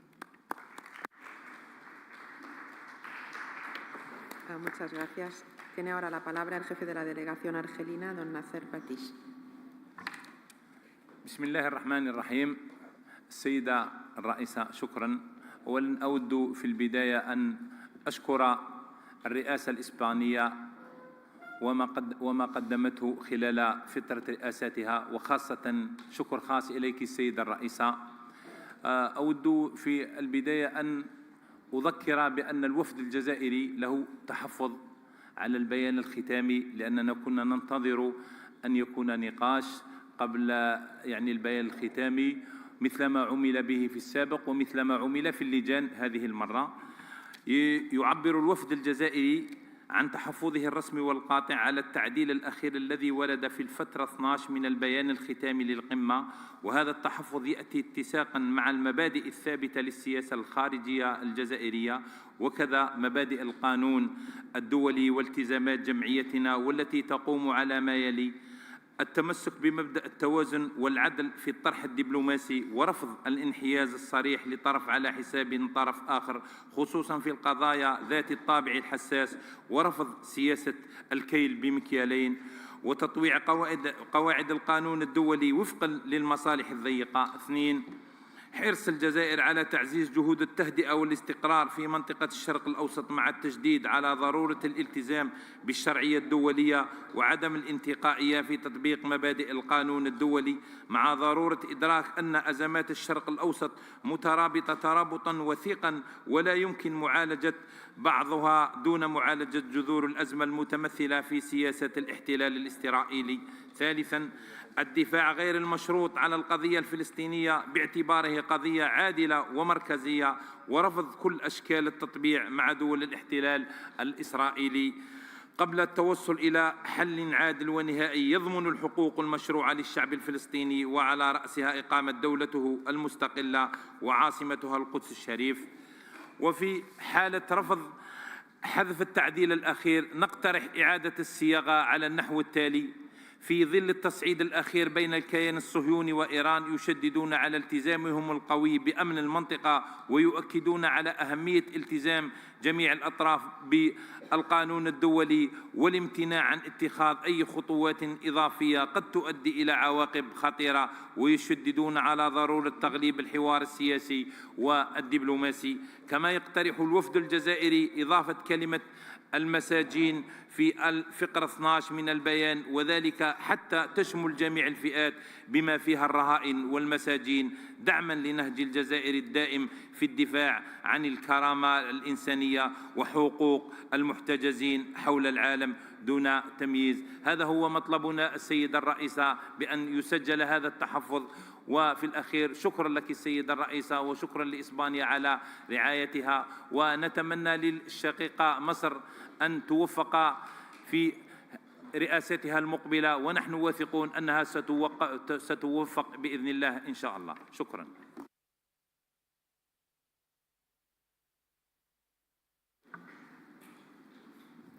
Muchas gracias, señor Batish. Como ya hemos aprobado las resoluciones, pero es verdad que la delegación de Argelia ayer nos hizo llegar una cuestión que quiere que sea que sea parte de los documentos, lo que haremos es que su planteamiento quedará fijado en el acta de las reuniones. ¿De acuerdo? Pasamos ahora la palabra al jefe de la delegación finlandesa, el señor Nikamen. Thank you, Madam Chair. Dear colleagues, it has been an absolute pleasure to be here in Malaga. Thank you also for the organizers, Spanish presidency. The topics covered here today are important, not only for the Assembly, but also for the north of Europe as well. Although I come from north of Europe, I see that we share many common challenges with the south. Both regions face war. Russia's illegal war on Ukraine has lasted long. It has created unimaginable suffering, loss of human lives, but also loss of environment. The same applies for Gaza Strip. These wars are not only humanitarian crises, they also affect permanently the environment and therefore all aspects of life. In this context, one way is to reduce dependency on fossil fuels. The EU, and especially Finland, have been working to reduce its resilience on Russian fossil fuels, especially since February 2022 illegal war aggression of Ukraine. While progress has been made, challenges remain. The question of energy is also a question of hard security. The less we finance Russia's energy business, the less we finance their war machine. Since the beginning of Ukraine war and the sanctions against Russia, we have seen shadow fleet movement in Baltic Sea region. And obviously, this shadow fleet moves also in a Mediterranean area and Mediterranean Sea. The threat is real in all seas. The sanctions become powerless if they can be avoided. The shadow fleet also raises concerns about environmental and safety risks due to the condition of the vessels and the lack of transparency surrounding their operations. This common problem both in the Baltic Sea and in Mediterranean. In Finland, we aim to the world's first fossil-free society by 2035. The goal is to switch fully to renewable energy sources. In this area, I see many possibilities for cooperation for our business between the north and south of our continent. There are plenty of reasons to act now. We need strengthening the green security together. Cooperation and transparency must be improved. Investing in forest management and the green solutions, decentralizing energy and food supplies and services is crucial. Easing human suffering caused by the natural disasters is on our responsibility. We cannot delete natural disasters from this planet, but careful planning and impact assessment can ease the effects of them and prevent unnecessary suffering. This is also a question of civil and military preparedness and readiness. Thank you.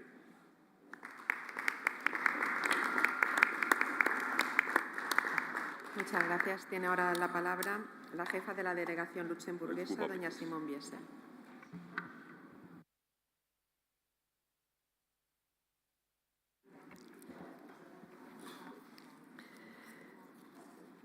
Mesdames, Messieurs les Présidents, chers collègues, au nom de la délégation luxembourgeoise, je remercie d'abord chaleureusement la présidence espagnole pour l'excellente organisation de cette assemblée parlementaire et également pour tous les travaux effectués au cours de votre mandat, tout comme pour la grande convivialité qui plane sur toute cette rencontre à Malaga. Quelques séries de remarques. Mesdames, Messieurs, l'équilibre géopolitique est très délicat en zone euro-méditerranéenne. Conflits armés, déficience économique, dérèglements climatiques ont engendré de grands flux migratoires, surtout du sud vers le nord. Ces flux migratoires peuvent certes constituer des chances de développement avec une main-d'œuvre supplémentaire, mais constituent aussi des défis substantiels pour les pays d'accueil, notamment à cause de la pression politique intérieure. Comment expliquer autrement que depuis un certain temps, certains grands pays de l'Europe du Nord et du Nord-Est et recommencer à contrôler, même à fermer leurs frontières, bafouant ainsi l'accord de Schengen qui vient de fêter ses 40 ans, qui prévoit la libre circulation intra-Europe et la sécurisation des frontières extérieures. S'y ajoute que la situation des migrants est encore en train d'empirer, alors que pas plus tard que quelques jours, 9 pays parmi les 47 pays du Conseil de l'Europe viennent d'adresser une lettre à la Cour européenne des droits de l'homme de Strasbourg pour voir une modification de la Convention européenne des droits de l'homme de 1950 en vue d'un renforcement des pouvoirs nationaux en matière de migration et d'asile. Et je lance un appel vraiment vibrant à nous tous ici pour freiner net cette tentative, ceci pour les États de bonne volonté, ceci au nom de l'humanisme, de la dignité humaine et de la solidarité au profit de tous les migrants. Autre remarque, Mare Nostrum, notre Méditerranée, est en piteux état. Réchauffement excessif, micro- et nanoparticules de plastique qui infestent la flore et la faune marine, des navires rouillés qui polluent l'eau. Notre trésor est en mauvais état et nous devons faire des efforts supplémentaires pour le surveiller et le soigner. Chers collègues, c'est avec plaisir que je constate que la présidence passe à l'Égypte, au Parlement masri, qui, avec son expérience séculaire en matière de négociations délicates avec les pays voisins, a déjà fait beaucoup de miracles depuis 30 ans. Et donc, nous espérons ensemble, avec la présidence égyptienne, qu'on rétablira rapidement, comme a dit le vice-président hier, un Moyen-Orient florissant. Et je souhaite à la présidence égyptienne plein succès, comme avec votre superbe nouveau musée, le GEM, que j'ai eu le plaisir de visiter déjà 2 fois et que j'adore. Merci beaucoup de votre attention. Muchas gracias. Tiene ahora la palabra el jefe de la delegación chipriota, el señor Neofitou.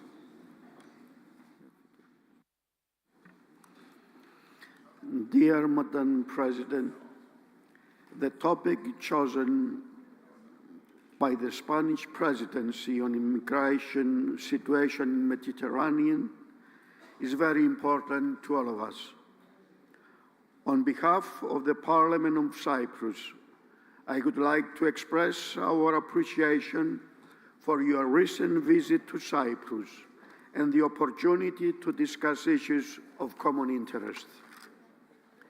The conflict between Iran and Israel, in addition to the existing conflict in Gaza, threatens even more the turbulent, bloody Middle East and will probably increase further refugee flows. As parliamentarians, we must do our utmost to contribute towards the efforts to establish conditions of peace and security. Madam President, I would like to remind you that we, the Cypriots, are living in a divided country for the last 51 years as a result of the invasion in 1974.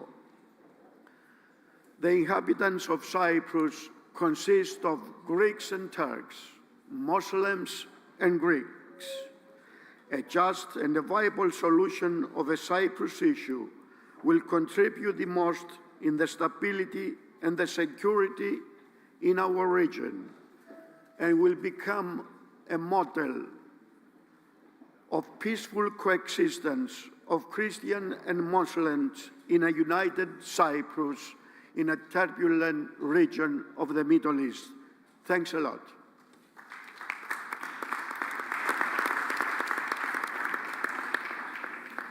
Muchas gracias. Tiene ahora la palabra la jefa de la delegación letona, doña Krasta. Distinguished colleagues, ladies and gentlemen, let me begin by sincerely thanking the Spanish presidency for the excellent organization of this session and the warm hospitality. We are meeting at a time of a profound instability. Ongoing Russia's unprovoked invasion in Ukraine continues to cause immense human suffering, thousands of civilians killed, millions displaced, including many have fled and found refuge in Latvia and Baltic region. This brutal, imperialistic Russia's war has disrupted global grain exports, intensified food insecurity, and worsened living conditions, particularly in Africa and Middle East. The shock of soaring energy prices has further deepened global inequalities and social hardship. As a country bordering Russia and Belarus, Latvia, along with our Baltic neighbors, understands the threats posed by authoritarian regimes. The Baltic states have contributed significantly to humanitarian assistance, military support, and the reception of refugees, reinforcing our role as reliable partners in upholding the values that we all share. Our experience reminds us that regional security in Europe and Mediterranean is closely interconnected. In the Middle East, recent escalations have been deeply concerning. The horrific events of October 7, 2023 underscored the urgent need for a lasting peace. Latvia condemns terrorism and violence against civilians, calling for immediate release of all the hostages.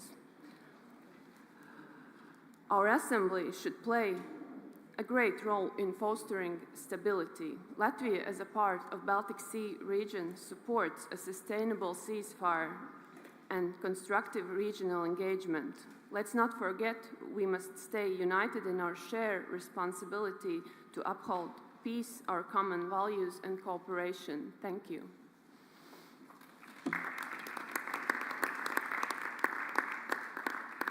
Muchas gracias. Tiene ahora la palabra el jefe de la delegación rumana, señor Baki. Honorable guests, esteemed participants, dear colleagues. I'd like to begin by thanking the Spanish presidency for their outstanding coordination of this plenary session and their unwavering support for our Assembly's mission. Our presence here today demonstrates our shared dedication to fostering peace and prosperity to the Euro-Mediterranean region. Dear colleagues, the Parliamentary Assembly of the Union for the Mediterranean is uniquely positioned to contribute to regional peace, dialogue, and stability through parliamentary diplomacy. Migration remains a major challenge in our region, significantly impacting countries across the Southern and Eastern Europe, Northern Africa, and the Middle East. Romania's Schengen accession this January brings benefits and also highlights our responsibility to address security challenges, particularly cross-border crime and irregular migration. Combating organized crime remains our priority, with emphasis on dismantling migrant smuggling and human trafficking networks. We demonstrate our commitment to responsible migration management at Romania's border and the border European frontier. Romania actively contributes through strong partnership with the EU member states, European agencies, and international organizations. We remain and maintain exemplary cooperation with our neighbors, with Bulgaria, Hungary, and Turkey, fostering close strategic and operational relationships that are essential given the migratory pressure affecting the Balkan region. Through these efforts, we contribute to the broader Euro-Mediterranean commitment to managing migration challenges while upholding humanitarian obligation and regional security interests. Thank you for your attention.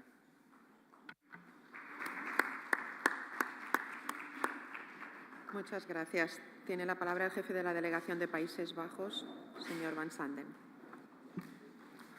Thank you, Madam Chair. Dear colleagues, ladies and gentlemen, On behalf of the Dutch delegation, I extend first of all my gratitude to the Spanish presidency for their warm embrace and impeccable organization here in Malaga.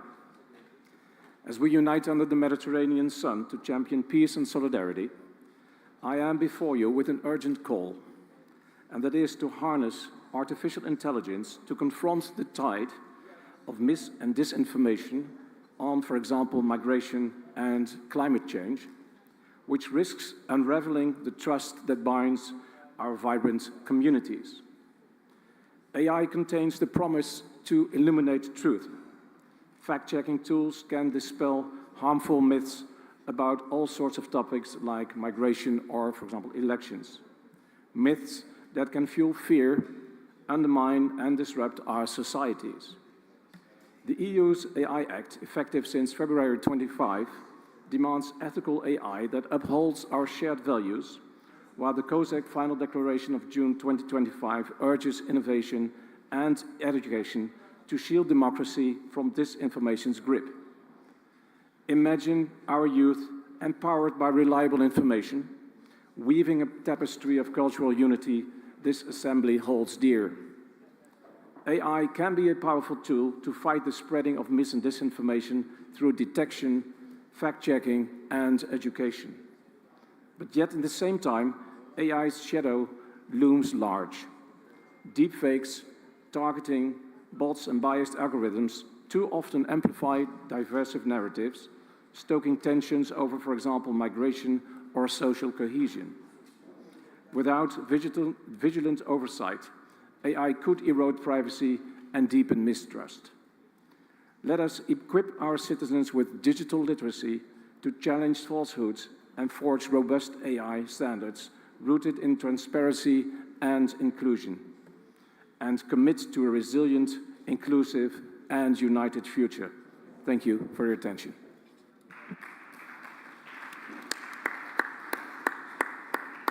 Muchas gracias. Tiene ahora la palabra el jefe de la delegación italiana, don Giulio Centemero. Grazie signora Presidente, onorevoli colleghi. Il mio breve intervento vuole semplicemente sottolineare un aspetto che non è stato rimarcato in questi giorni, che è il fatto che il Parlamento iraniano abbia deciso di uscire dalla IEA, quindi dall'ente internazionale che gestisce e monitora gli sviluppi dell'energia nucleare. Quindi io credo che questo sia uno sviluppo significativo e che preoccupi anche i paesi del Mediterraneo, perché laddove non ci sia trasparenza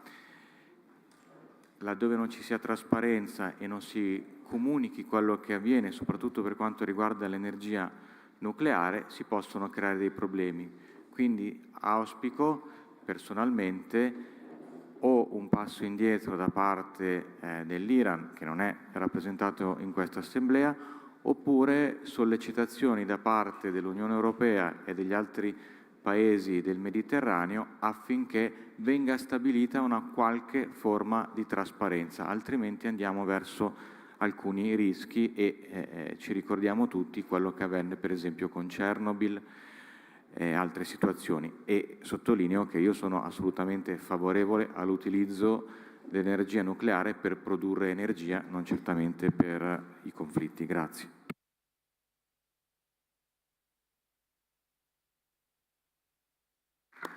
Muchas gracias. Tiene ahora la palabra el jefe de la delegación griega, señor Mantas. Thank you very much. Ladies and gentlemen, I'd like to take this moment to strongly condemn the atrocious terrorist attack that struck the Mar Elias Greek Orthodox Church in Damascus last Sunday. An assault on a place of worship is an act that must never be tolerated. It is essential to guarantee the safety and protection of Syria's Christian community, alongside all other religious and ethnic groups. It falls to the Syrian transitional authorities to respond promptly and decisively and to implement meaningful safeguards for faith communities. Greece stands today as a steadfast advocate for peace, regional stability, and active cooperation in the Mediterranean.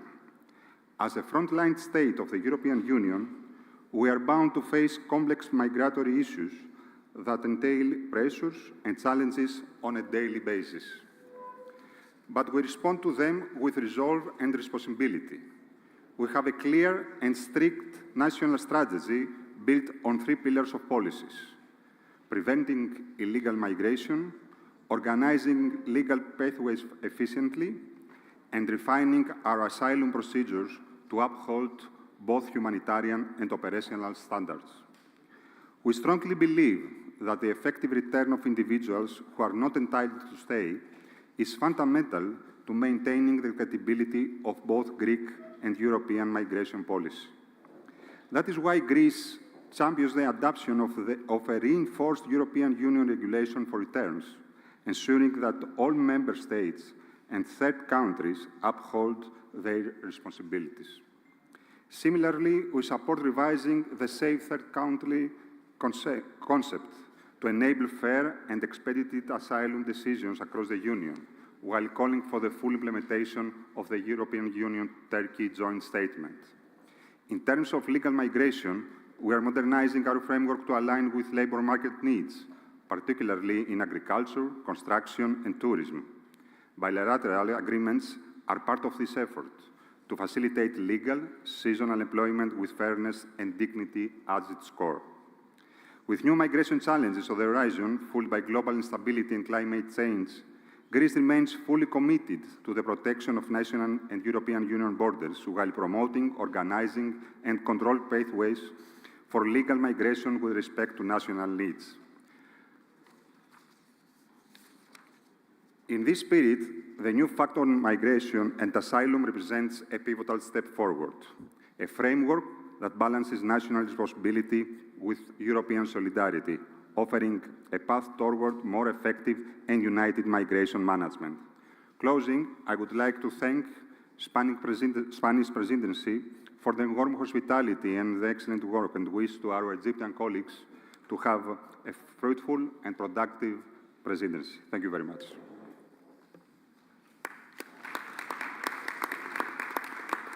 Muchas gracias. Tiene la palabra el jefe de la delegación palestina, señor Massoud.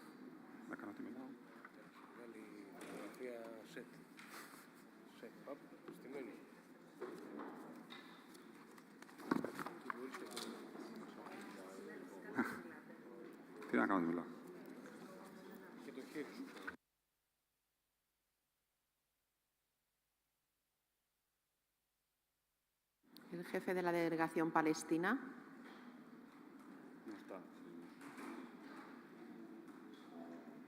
¿No está?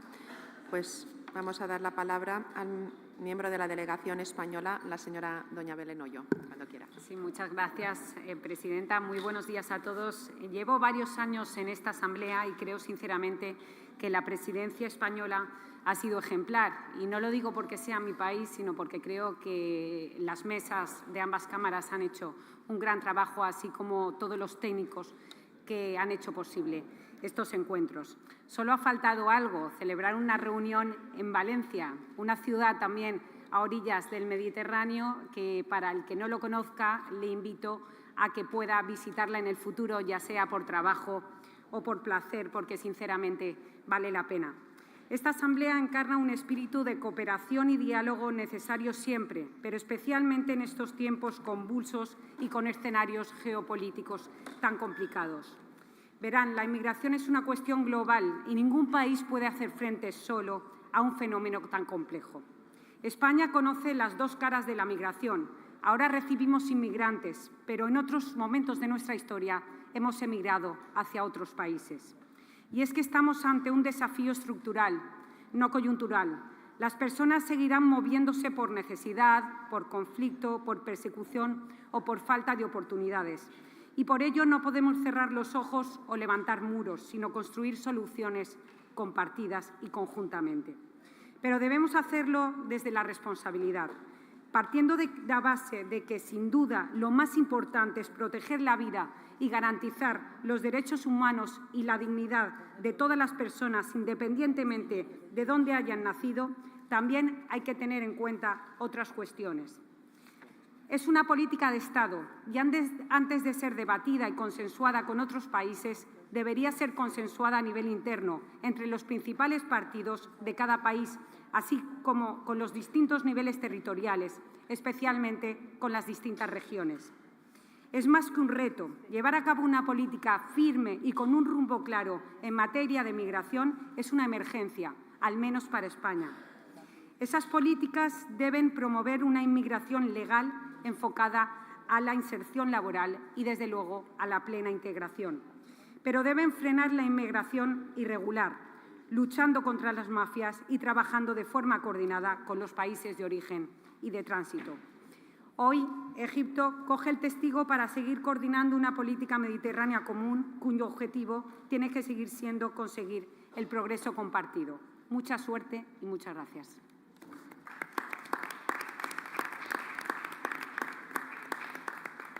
Muchísimas gracias, señora Hoyo. Ahora tiene la palabra el miembro de la delegación lituana, el señor Grakutis. Dear organizers, partners and participants of the Assembly, Kingdom of Spain, the Union for the Mediterranean should remain instrumental in seeking security and stability in the Euro-Mediterranean region. The new Pact for the Mediterranean represents a crucial step forward in shaping a more united, resilient and forward-looking partnership between the European Union and the wider Mediterranean region. Effective migration management and protection of external borders are our top priorities. We need to focus now on preparations to implement the new Migration and Asylum Pact, continue discussions on innovative solutions and make returns work. It is essential to develop and strengthen comprehensive partnership with countries of origin and transit, as without strong cooperation with our partners and EU migration and asylum policy cannot be effective. Legal migration pathways have to be prioritized and swiftly enhanced.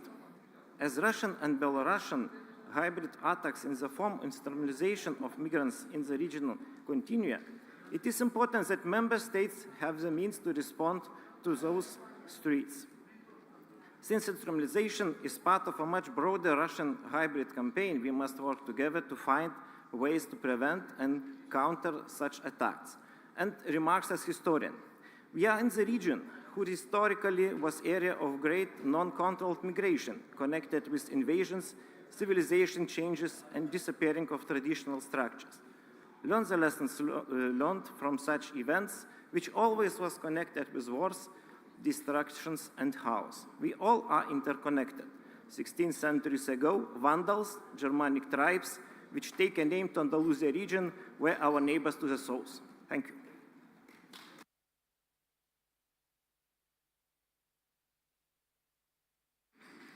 Muchas gracias. Tiene ahora la palabra el miembro de la delegación montenegrina, señor Stojkovic. Señora Presidenta, señor Vicepresidente del Senado, estimados colegas. Cuando observamos el Mediterráneo hoy, ya sea en una aplicación de radar o desde cualquier costa, vemos su movimiento constante. Vuelos, barcos, rutas. El Mediterráneo siempre ha sido un espacio de circulación. Nunca fue un mar cerrado. Durante más de 3.000 años, la gente lo ha cruzado en busca de comercio, seguridad, oportunidades o simplemente de futuro mejor. La migración no es nueva aquí. Lo que es nuevo es la escala, la velocidad, la complejidad que enfrentamos hoy. Pero hay algo que tenemos muy claro. La política migratoria no puede limitarse a gestionar llegadas. Tiene que ver con lo que viene después, y eso es la integración. No se trata de asimilación forzada, de pérdida de identidad, sino de inclusión real. Una sociedad que integra bien es una sociedad que se mantiene estable, abierta y resiliente. No se trata de que todos sean iguales, sino de que todos puedan sentirse parte. El estilo de vida mediterráneo basado en el contrato social, la familia y los rituales cotidianos es un punto de partida natural para la integración. Las personas que se adaptan más fácilmente cuando se sienten parte de algo humano, respetuoso y cercano. Por eso apoyamos una cooperación regional más sólida, sistemas de registro más inteligentes, un reparto de responsabilidades más justo y mecanismos de protección más sustentables. La migración no es solo una cuestión de fronteras, es una cuestión social, económica y geopolítica. Y en contexto global actual, desde Medio Oriente hasta la África subsahariana, nos recuerda que también es un tema de seguridad, pero la seguridad no debe venir a costo de nuestros valores. Si solo vemos las personas como un riesgo, nunca veremos la oportunidad que representan. Y si convertimos al Mediterráneo en un muro, perdemos aquello que lo hizo grande desde el principio. Su apertura, sus intercambios, su movimiento. Nuestra responsabilidad ahora es gestionar este movimiento con orden, equidad, dignidad, porque al final no se trata de números, se trata de personas y de las sociedades que estamos construyendo juntos. Muchas gracias.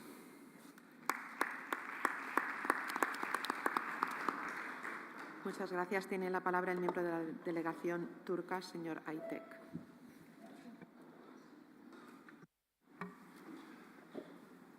Sayın Başkan, kıymetli katılımcılar, genel kurulumuzun son gününde öncelikle misafirperliği ve değerli çalışmaları için İspanya dönem başkanlığına şükranlarımı sunuyorum. Komitelerde gerçekleştirdiğimiz istişareler ve fikir paylaşımlarının ortak geleceğimizin inşasında ayrı bir önem arz ettiğine inanıyorum. Bu doğrultuda üyesi olduğum kültür ve kadın komitelerinde kıymetli meslektaşlarımın ve değerli katkıları çerçevesinde bir takım konuları ele aldık. Geçmişin ışığında ve geleceğe yönelik Medeniyetler İttifakı başlığı altında ötekileştirme ve nefret söylemine karşı kültürel diplomasisi araçlarına nasıl güçlendirebileceğimizin sorusuna cevap aradık. Bu toplantıda alınan kararların kültürel boyutta anlamlı katkılar sunduğunu belirtmek isterim. Diğer yandan Kadın Komitesi'nde kadınların sitem alanlarına ve karar alma süreçlerine daha etkin katılımını görüştük. Güçlü toplumların ancak kadın ve kız çocuklarının bütün alanlarda olduğu gibi sitem alanlarında da ön plana çıktığı bir sistem üzerine inşa edilebileceği konusunda mutabık kaldık. Tavsiye kararımız bu vizyonu yansıtmakta, bu vesileyle tavsiye metnimizin oluşmasında emeği geçen tüm meslektaşlarıma ayrıca teşekkür etmek istiyorum. Son olarak Rum temsilcisinin ifade ettiği Türkiye'nin işgalci olduğu ifadelerini şiddetle reddediyorum. Rumlar Türk çocuklarını banyoda, küvette katlediyordu. Türkiye, uluslararası anlaşmadan aldığı yetkiyle bir barış hareketi düzenledi ve katliama son vermiştir. Teşekkür ediyorum, şükranlarımı sunuyorum.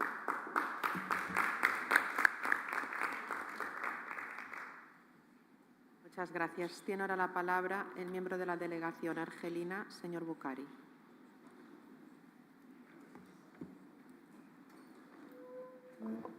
بسم الله الرحمن الرحيم والصلاة والسلام على أشرف المرسلين. تحية طيبة لجميع الحاضرين كل باسمه ووسمه ومقامه. باجز البدء لا يفوتني في هذا المقام إلا أن أشكر الرئاسة الإسبانية تحت قيادة رئيس النواب مجلس النواب الإسباني ورئيس الجمعية البرلمانية للاتحاد من أجل المتوسط على ما بذلوه وما قدموه طيلة فترة توليهم لرئاسة هذا الاتحاد، وعلى كرم ضيافتهم وحسن استقبالهم والتنظيم الجيد والمحكم الذي ساد فترة تولي هذا الرئاسة. كما أغتنم هذه السانحة لأتمنى كل الموفقية لأشقائنا المصريين على هذا التكليف، ونتمنى إن شاء الله ونحن على يقين أنهم إن شاء الله بإذن الله تعالى سيوفقون في هذه المهمة إن شاء الله القادمة. نعود إلى الهجرة كرد فعل قبل أن نعالج آثارها وتداعياتها. ينبغي أن نقف جميعا بكل صدق وحزم عند أسبابها ومسبباتها، وأؤكد هنا على ضرورة معالجة الأسباب وليس الأعراض.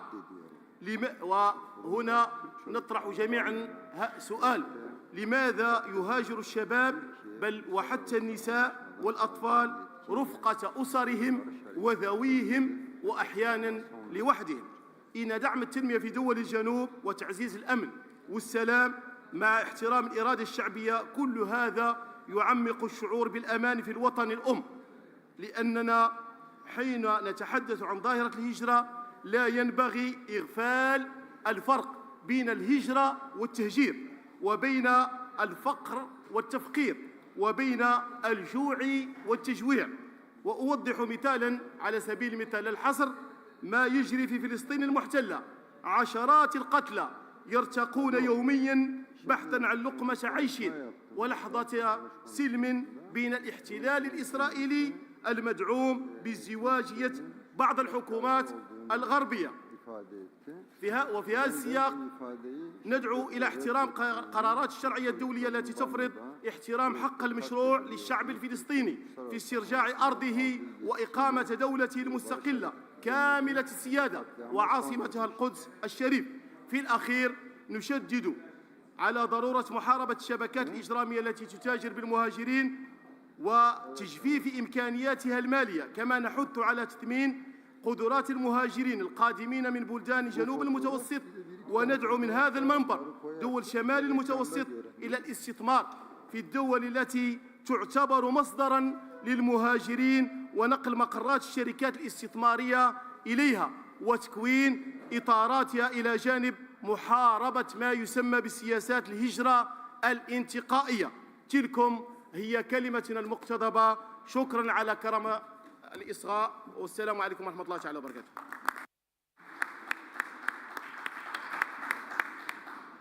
Muchas gracias. Tiene la palabra el miembro de la delegación del Parlamento Europeo, la señora Lovanovici.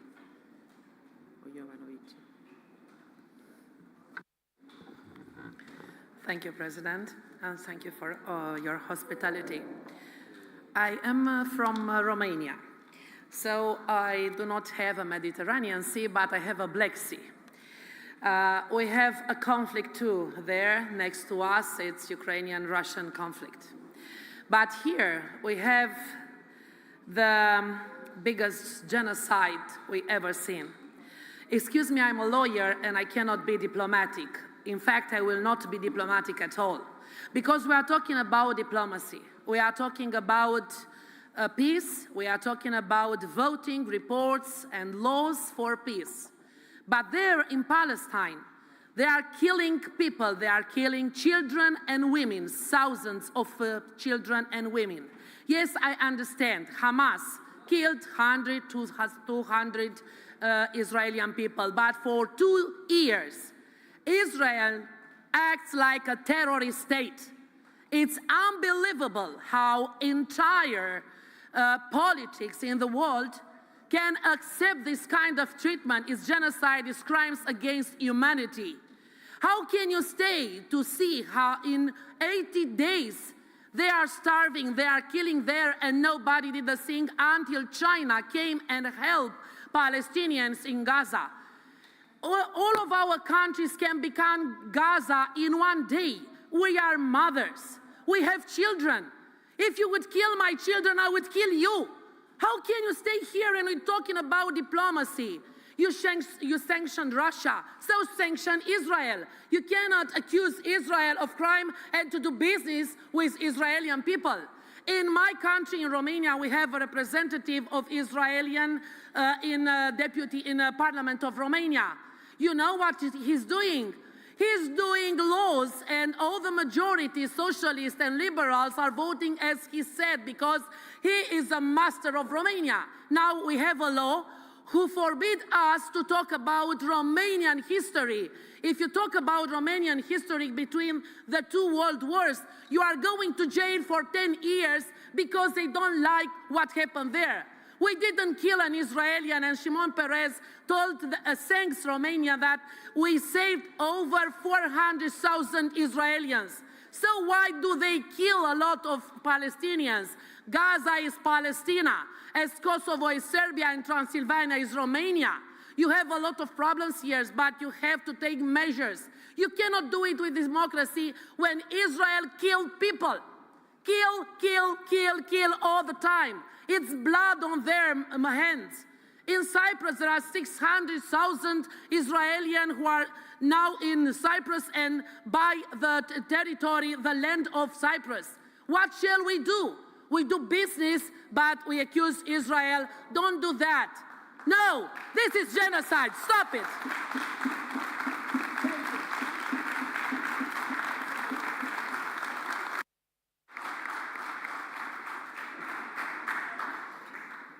Muchas gracias. Tiene ahora la palabra el miembro de la delegación turca, señor Tezcan.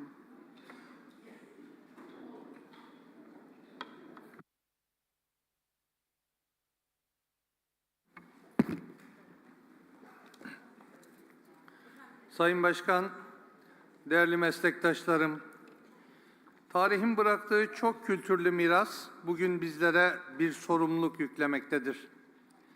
Halklarımız arasında karşılıklı saygı ve dayanışmaya dayalı bir işbirliği inşa etmek. Çünkü Gazze'de süren trajedi, İran'a yönelik saldırı, halkları birbirine kırdıran çatışmalar bizlere bir gerçeği hatırlatıyor.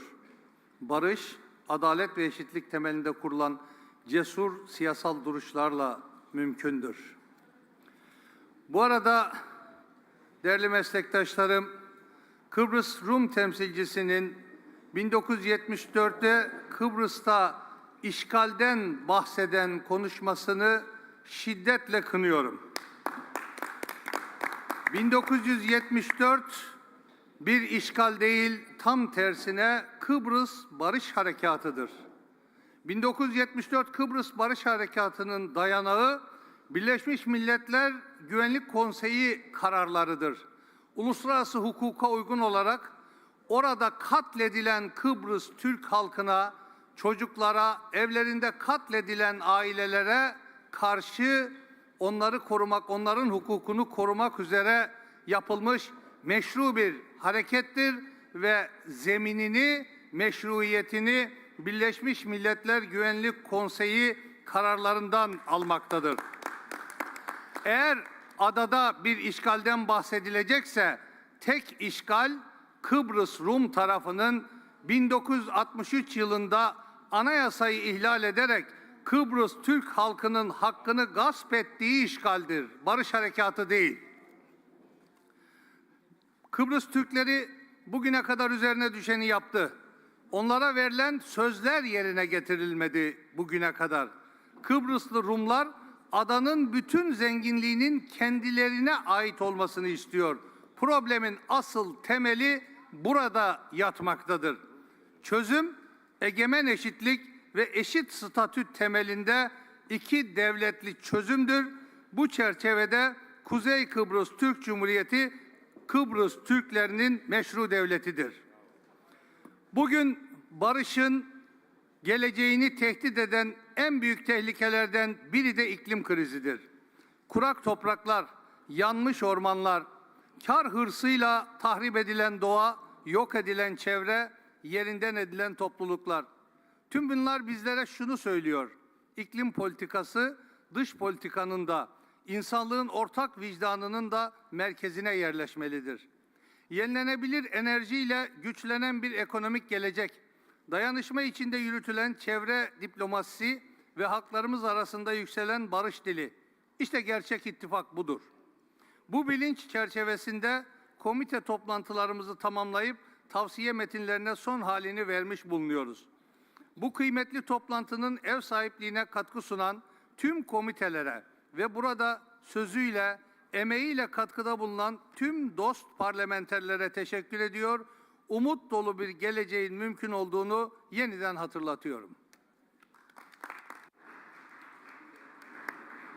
Muchas gracias. Tiene la palabra ahora el miembro de la delegación húngara, el señor Dudas. Thank you, Madam Chair, dear colleagues.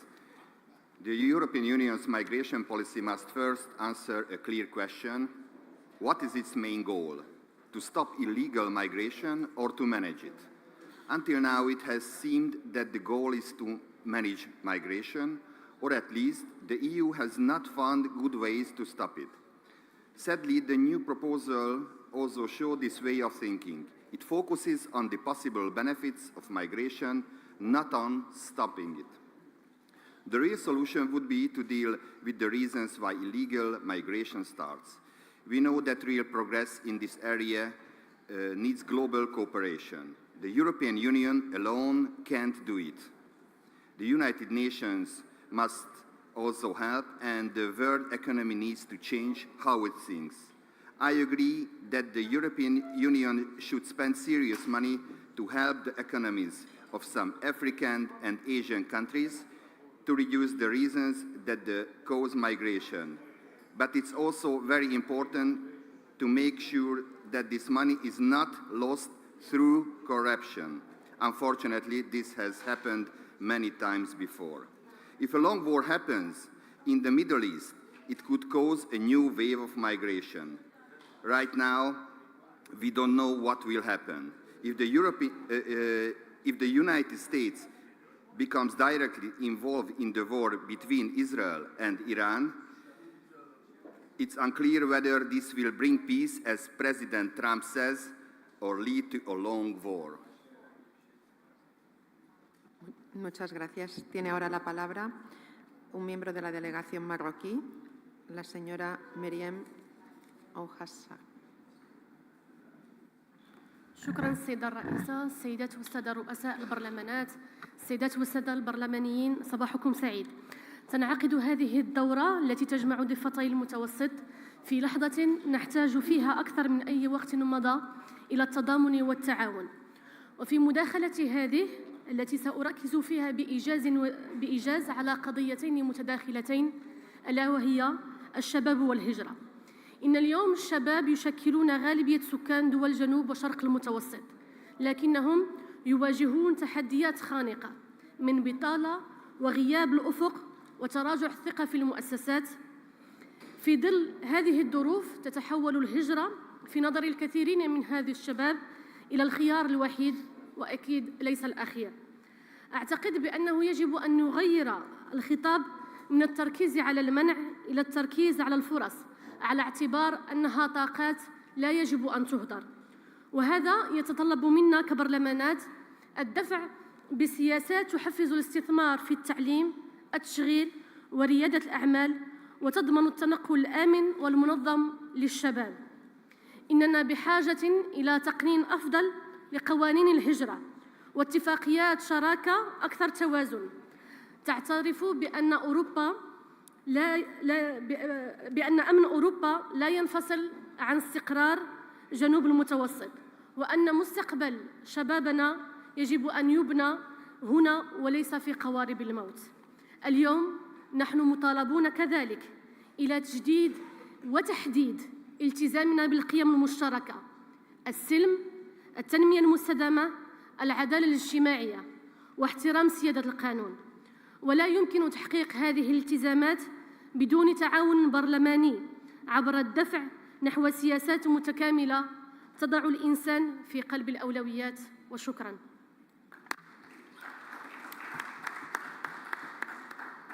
Muchas gracias. Tiene la palabra ahora miembro de la delegación argelina, don Omar Benawouda.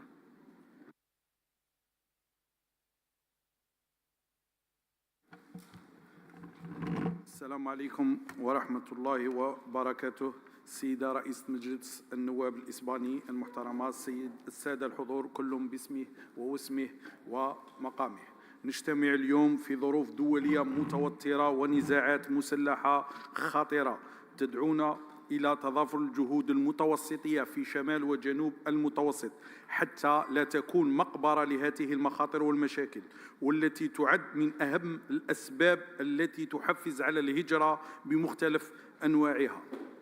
وتعقيباً على تدخل نائب البرلمان الأوروبي الذي صرح بالإسلاموية، أود أن أخبركم وأوضح أن الإرهاب لا دين له، وأن كان هناك إرهاب فهو من يقصف الأطفال والنساء والعزل في فلسطين، هو من دمر هو من دمر المستشفيات والمدارس في غزة؟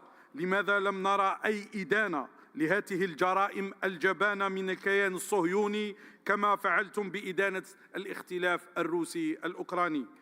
كما أود التنويه إلى الدور الجزائري والمحوري وإلى جانب الرفقاء في إسبانيا وتركيا وجميع الدول في الدفاع عن الشعوب عن طريق الدبلوماسية، وهذا بالأمم المتحدة ومجلس الأمن. يجب أن نصارح أنفسنا نحن أعضاء الجمعية البرلمانية للاتحاد من أجل المتوسط أن هناك إبادة واعتداءات في الشرق الأوسط.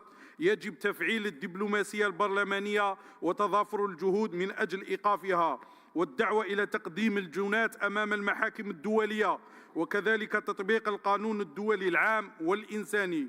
كل هذا يعد سببا من أسباب الهجرة، وهو موضوع اجتماعاتنا اليوم، والتي أغتنم الفرصة إلى اعتماد المقاربة الجزائرية في مجال الهجرة التي ترتكز على معالجة الأسباب العميقة للهجرة غير النظامية من خلال محاربة العوامل التي تدفع الأفراد إلى الرحيل، كما مع ضمان العودة للراغبين في الرحيل إلى أوطانهم في إطار إنساني يحفظ كرامتهم وحقوقهم. وتؤكد الجزائر موقفها الثابت في تجريم التجار بالبشر وتهريب المهاجرين، ونعمل على تعزيز الأطر القانونية والأمنية لمكافحة هذه الظواهر الإجرامية بما يضمن حماية الضحايا وتقديم الجنات إلى العدالة. وفي الأخير أشكر إسبانيا على كل ما قامت به خلال ترأسها الجمعية البرلمانية، كما أهنئ مصر على ترأسها المقبل وأتمنى لهم حظ موفق. وأود أن التأكيد على التحفظ الرسمي والقطعي وللتعديل الأخير من الفقرة 12 من البيان الختامي للقمة، وأدعو إلى إعادة فتح الفرصة للمشاركين للنقاش كما فعلنا في اللجان وحذف التذكير سابقا. دمتم في رعاية الله وحفظه. السلام عليكم.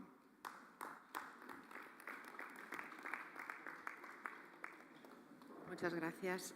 Tiene la palabra ahora un miembro de la delegación del Parlamento Europeo, la señora Ilaria Salis. Grazie, buongiorno a tutte e a tutti. Sarebbe bello, finalmente, poter parlare davvero di politiche migratorie nel Mediterraneo. Ma la verità è che oggi, nella stragrande maggioranza dei casi, quelle che chiamiamo politiche migratorie sono in realtà politiche contro la migrazione, contro le persone, contro i diritti, contro la vita. I responsabili sono i governanti dell'Europa contemporanea, tanto dell'Unione Europea quanto dei singoli Stati, che hanno trasformato il nostro mare comune nella più grande fossa comune del mondo. Una tragedia che colpisce soprattutto le genti del sud in rotta verso il nord. E molti di loro provengono da paesi che voi qui oggi rappresentate, paesi i cui governi troppo spesso si rendono complici di questa responsabilità europea in cambio di qualche piccolo, immediato vantaggio. Un tempo il Mediterraneo era il cuore pulsante di una civiltà, un mare che univa, spazio di circolazione, scambio, incontri, contaminazioni culturali, arricchimento reciproco. Oggi invece è diventata una frontiera militarizzata.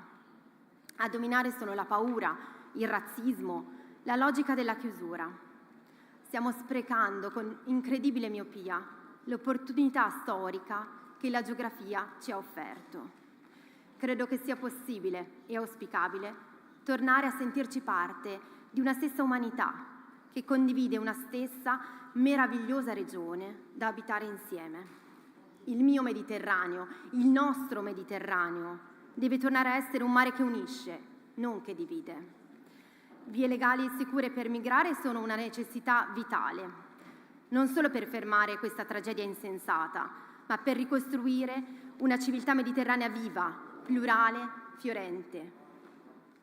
E possiamo farlo solo attraverso il contatto e l'apertura, non certo attraverso politiche di chiusura e isolamento. Uniamo le nostre voci critiche ma costruttive da sud a nord, rompiamo il consenso antimigratorio e lavoriamo insieme per fare del Mediterraneo non un confine di morte, ma un orizzonte di vita comune. La vera sinistra europea è vostra alleata in questa visione. Grazie.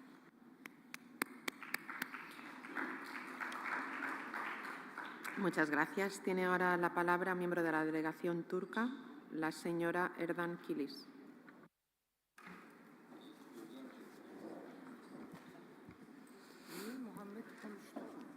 Teşekkür ediyorum. Sayın Başkan, kıymetli katılımcılar, genel kurumumuz vesilesiyle sizlerle bir araya gelmekten büyük bir memnuniyet duyduğumu ifade etmek isterim. Ayrıca İspanya'nın nazik ev sahipliğine ve titizlikle yürüttüğü dönem başkanlığına en içten teşekkürlerimi sunarım. Mısır'a da kolaylıklar dilerim. Genel kurul süresince ortaya koyduğumuz gibi Akdeniz yalnızca bir coğrafya değil, tarih boyunca medeniyetlerin buluştuğu, fikirlerin ve kültürlerin harmanlandığı bir ortak hafızadır. Bugün burada bu kadim havzanın sorunlarını birlikte çözme iradesiyle bir araya gelmiş olmamız, parlamenter diplomasinin ne kadar hayati olduğunu bir kez daha göstermiştir. Kadın erkek fırsat eşitsizliğinden STEM eğitimine, göçten iklim değişikliğine, genç işsizliğinden enerji güvenliğine kadar uzanan çok boyutlu sınamaları komite toplantılarımız kapsamında ele aldık. Çeşitli görüş alışverişinde bulunarak tavsiye metinlerimizi de oluşturduk. Ancak bu sorunlar sadece teknik çözümler değil, ortak değerler, karşılıklı güven ve sürdürülebilir işbirliği gerektiriyor. Bu vesileyle Türkiye olarak barışçıl çözümlerden, adaletli kalkınmadan ve bölgesel dayanışmadan yanayız. Bu anlayışla AİPA çatısı altında daha kapsayıcı, daha etkin ve daha çözüm odaklı işbirliği modellerini birlikte inşa edebileceğimize inanıyorum. Değerli milletvekilleri, Güney Kıbrıs'ın Türkiye'yi işgalci olarak niteleme çabalarını en güçlü şekilde reddediyoruz. 1974'te Türkiye'nin Kıbrıs Barış Harekatı garantör devlet sıfatıyla ada halkının canlarını korumak için yapılan meşru bir müdahaledir. Uluslararası platformlarda gerçekleri çarpıtarak Türkiye'yi karalamaya çalışan bu yaklaşım en hafif tabiriyle çözüm arayışlarına zarar vermekte ve Kıbrıs'ta kalıcı barışın önüne engel olmaktadır. Ülkemizin işgalci olarak adlandırılması ve tarihin çarpıtılmasına hiçbir platformda, hiçbir toplantıda sessiz kalmayacağız ve Güney Kıbrıs halkının yanında olmaya devam edeceğiz. Değerli milletvekilleri, biz parlamenterler olarak gelecek nesillere daha yaşanabilir bir Akdeniz bırakma sorumluluğu taşıyoruz.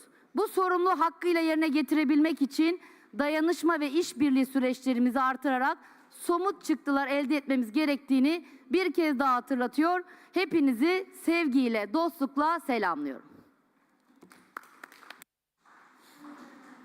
Muchas gracias. Tiene ahora palabra miembro de la delegación de Bosnia-Herzegovina, la señora Dervisekvik. Thank you. Ladies and gentlemen, dear colleagues, it's a pleasure to be in Malaga, and I'd also like to thank Spain colleagues for such a warm welcome and really excellent organization. Migration has been a defining feature of human history, contributing significantly to the development and enrichment of society across the globe. When managed effectively, positive migration is not only a driver of economic, social, and cultural prosperity, but also a testament to the values of openness, inclusion, and shared human progress. Migration promotes humanitarian values by offering refuge to those fleeing conflict, persecution, or natural disasters. Societies demonstrate a commitment to human rights and global solidarity. But looking at this beautiful coast and Mediterranean Sea and thinking of those who did not get an opportunity to live a better life. People who are happy, safe, and satisfied in their home countries do not feel the need to migrate. This is why building peaceful societies, fostering dialogue, ensuring quality education, and pursuing political solutions are not just ideals. They are our moral obligation. Without them, we cannot create legal, just societies that embrace diversity and protect human rights. When these foundations are in place, migration becomes a choice, not a necessity. Ladies and gentlemen, migrations are our common responsibility. Peace, dialogue, and education must be the foundation of our societies. finding political solutions in our responsibility we cannot ignore anymore. Thank you. Muchas gracias. Tiene ahora la palabra un miembro de la delegación argelina, la señora Riviay.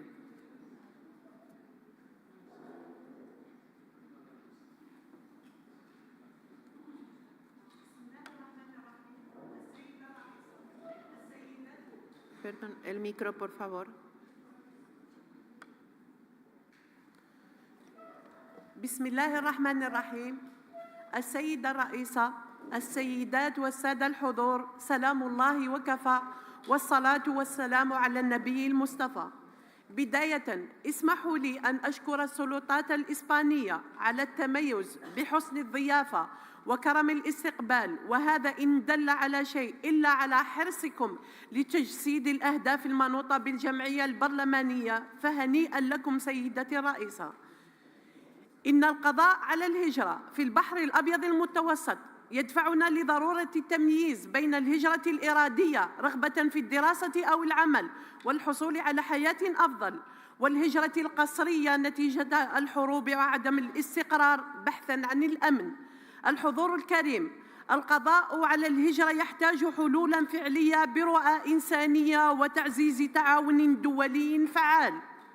فالانتقال من الهجرة غير الشرعية إلى هجرة شرعية يستوجب علينا الوقوف على الآتي: تقديم مقترحات جدية وأكثر فعالية لتقنين الهجرة، تفعيل مبادرات الحوار الثنائية والجماعية، مراجعة ملف التأشيرات خاصة ما تعلق بالتأشيرات الدراسية. وأؤكد على هذه النقطة لأن نسبة الشباب كبيرة في الضفة الجنوبية للبحر الأبيض المتوسط، ولا بد لنا من الاستثمار في العنصر البشري المكسب، لأن العطاء المشترك سبيل فعال لتعزيز احترام حقوق الإنسان. ضرورة تقييم الجهود السابقة والوقوف على التحديات التي حالت دون تقديم الحلول الجذرية. ضرورة العمل على استئصال الهجرة السرية ومكافحة شبكات الاتجار غير المشروع بالبشر من خلال تجريمها. وباعتباري ممثلة للمرأة الجزائرية، نرفض رفضاً قاطعاً الهجرة القسرية غير الشرعية للمرأة الفلسطينية وكل ما تعانيه من تقتيل وتجويع واغتصاب وهتك لحقوق الإنسان في ظل الصمت الدولي الرهيب. وأخيراً وليس آخراً، أهنئ الإخوة المصريين بالرئاسة وأتمنى لهم التوفيق والسداد إن شاء الله، وسلام الله عليكم.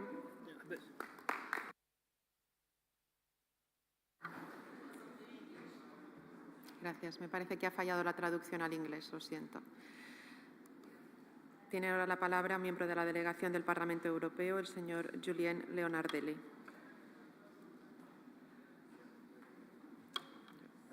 Vamos a repetir la intervención. Voy a despedirme, ya me iré.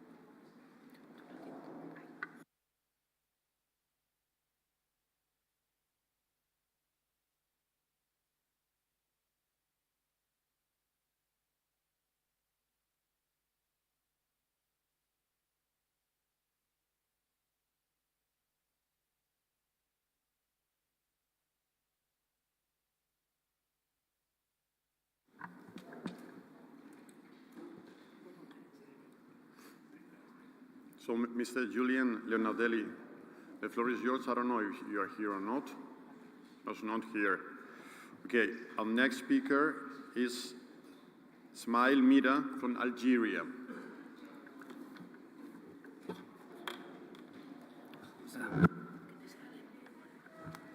شكرا. بسم الله الرحمن الرحيم.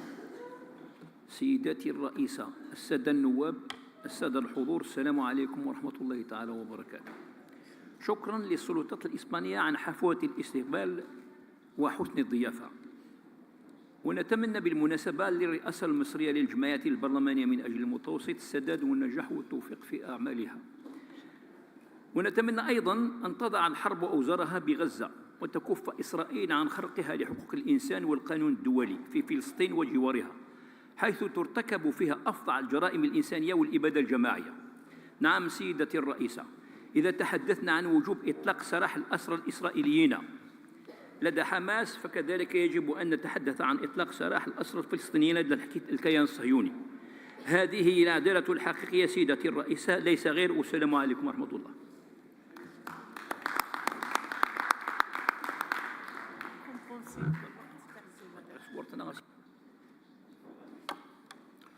Thank you so much. Our next speaker is Fatma Rebiai.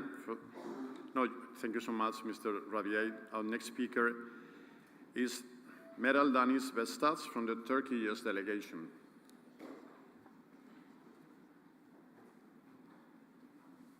Teşekkür ediyorum Sayın Başkan, değerli milletvekilleri. Ben de İspanya'nın misafirperverliği ve ev sahipliği için teşekkür ediyorum. Emeklerine sağlık diyorum. Mısır'ın da yeni dönem başkanlığını kutluyorum. Umarım daha güzel çalışmalara hep birlikte imza atacağız. Dün Kadın Komitesi'nde kadınların sistemlere erişimini ayrıntılı bir şekilde konuştuk. Kadınların fırsat eşitliğinden faydalanamadığını ve eşitsizlik mağduru olduklarını hepimiz gayet iyi biliyoruz.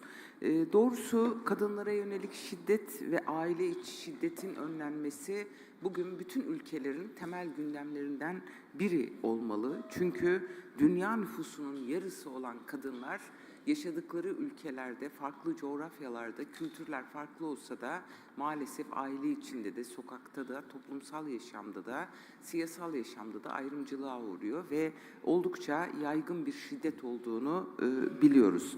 Bu konuda çok önemli bir sözleşme var. İstanbul Sözleşmesi. İstanbul Sözleşmesi kadınlara yönelik şiddet ve aile içi şiddetin önlenmesine dair Avrupa Konseyi Sözleşmesi ve 45 ülke ile Avrupa Birliği tarafından imzalanmış bir sözleşme. Bunu paylaşmak istedim. Devletlerin yükümlülüklerini belirleyen bir sözleşme, insan hakkı ihlali ve ayrımcılık olarak tanımlayan ilk uluslararası sözleşme olması itibariyle çok önemli olduğunu ifade etmek isterim. Şu temelde tabii ki kadınların bütün yaşam alanlarında söz sahibi olması önemli, sistemlerde de önemli ama öncelikle bizler burada parlamenterler olarak kadınların yaşadığı ayrımcılığı, eşitsizliği çok temel bir gündem olarak tartışmak ve buna dair önlemleri konuşmak zorundayız. Baktım özellikle İstanbul Sözleşmesi'ne taraf olmayan Avrupa ve Akdeniz ülkeleri, AİPA üyeleri, Cezayir, Fas, Filistin, İsrail, Lübnan, Malta, Moritanya, Mısır, Tunus ve Ürdün var ve maalesef Türkiye'de 20 Mart 2021'de 3718 sayılı Cumhurbaşkanı kararıyla İstanbul Sözleşmesi'nden çekilme kararı aldı ve dünya nüfusunun yarısının şiddetle baş başa olduğu, yüz yüze olduğu bir dünyada İstanbul Sözleşmesi'nin imzalanması, yaşamsallaştırılması milyonlarca kadın için çok hayati bir önemde ve biz kadına yönelik yaklaşımda ülkelerimize karşı da, iktidarlara karşı da güçlü bir mücadele aslında vermek zorundayız. Temel insan hakları ve kadın hakları perspektifi dolayısıyla bizim ülkede de, Türkiye'de de, eminim burada da ve birçok yerde biz bu konuşmaları yaparken kadınlar öldürülüyor, kadınlar şiddet görüyor. Benim çağrım AİPA tarafı olan bütün ülkelerin İstanbul Sözleşmesi'ne taraf olması ve imzalaması ve tabii ki parlamenteri olduğum Türkiye Büyük Millet Meclisi'nin de İstanbul Sözleşmesi'nin tekrar yürürlüğe girmesi için çaba göstermesi ve Türkiye'de kadın hareketi, kadın kurumları çok güçlü bir mücadele yürütüyor. Buradan kendilerini selamlamak istiyorum ve çağrımı yineliyorum. Son olarak da İstanbul Sözleşmesi yaşatır, yaşamdan yanayız demek istiyorum. Çok teşekkür ediyorum.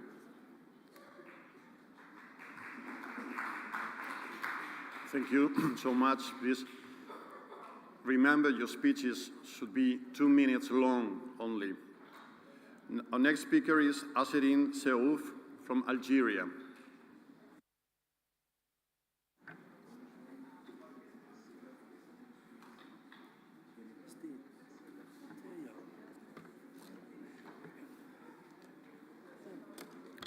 بسم الله والحمد لله والصلاة والسلام على سيدنا ومولانا رسول الله وعلى آله وصحبه ومن والاه بعد.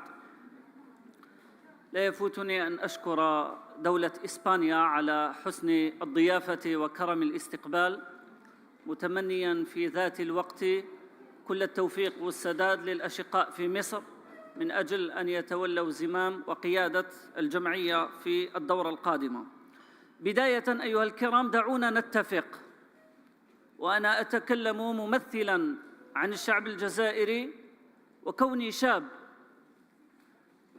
الحريات وكرامة الإنسان ليست قائمة طعام نختار منها ما نشتهي ونترك منها ما لا نريد. لا يمكن أن نحفظ كرامة الإنسان في أوروبا وندوس عليها في الدول العربية أو الدول الإفريقية، لأننا كلنا من آدم وآدم من تراب. فإيقاف الازدواجية المقيتة واحترام حقوق الإنسان إذا كان من جهة معينة أو من عرق معين، بينما يمكن أن نداس عليها في جهة أخرى، هذا الأمر مرفوض. ولهذا نحن نقول: هل دمنا ماء ودمكم دم. النقطة الثانية أيها الكرام، إن الواجبات كثيرة، لكن أوجب الواجبات هو واجب الوقت. لابد أن نفرق جيداً بين الهجرة والتهجير، وبين الفقر والتفقير، وبين الجوع والتجويع. ما يمارس الآن في فلسطين المحتلة تهجير وتجويع وتقتيل، بل وإمعان في الإبادة الجماعية. والذي يرفض إحلال السلام هو الفيتو الأمريكي الذي في كل مرة يسقط القرارات التي تجمع عليها الهيئات الدولية في مختلف الجهات والمختلف المنظمات. أما آن الوقت لأحرار العالم أن يقفوا وقفة واحدة ليقولوا لمن يريد استمرار شلالات الدماء: كفى تقتيلاً للأطفال، كفى قصفاً للمستشفيات، كفى تدميراً للمدارس، كفى تقتيلاً لمن يبحث عن لقمة طعام. أقول لكم في آخر شهر أزيد من 600 قتيل فلسطيني بسبب استهدافهم المباشر وهم يبحثون عن حفنة من الطعام. أيها الكرام، واجبنا أن نمثل كرامة الإنسان وضميره اليقظ حتى لا نستيقظ على مزيد من الدماء ومزيد من التقتيل. والسلام عليكم. Thank you so much. I need to say again, speeches should last 2 minutes long, only please. Our next speaker is Leoluca Orlando from the European Parliament, but he's not attending. So our next speaker is Levin Uysal from the Turkish delegation. Sayın Başkan, değerli üyeler, son 15 yılda dünya genelinde 70 milyon insan doğduğu, büyüdüğü topraklardan göç etmek zorunda kaldılar. Bugün sadece Türkiye'de 5 milyon göçmen var ve bunların 300 bini de Mersin'de. Göç sadece bir rakam değil, bir insanlık sınavıdır.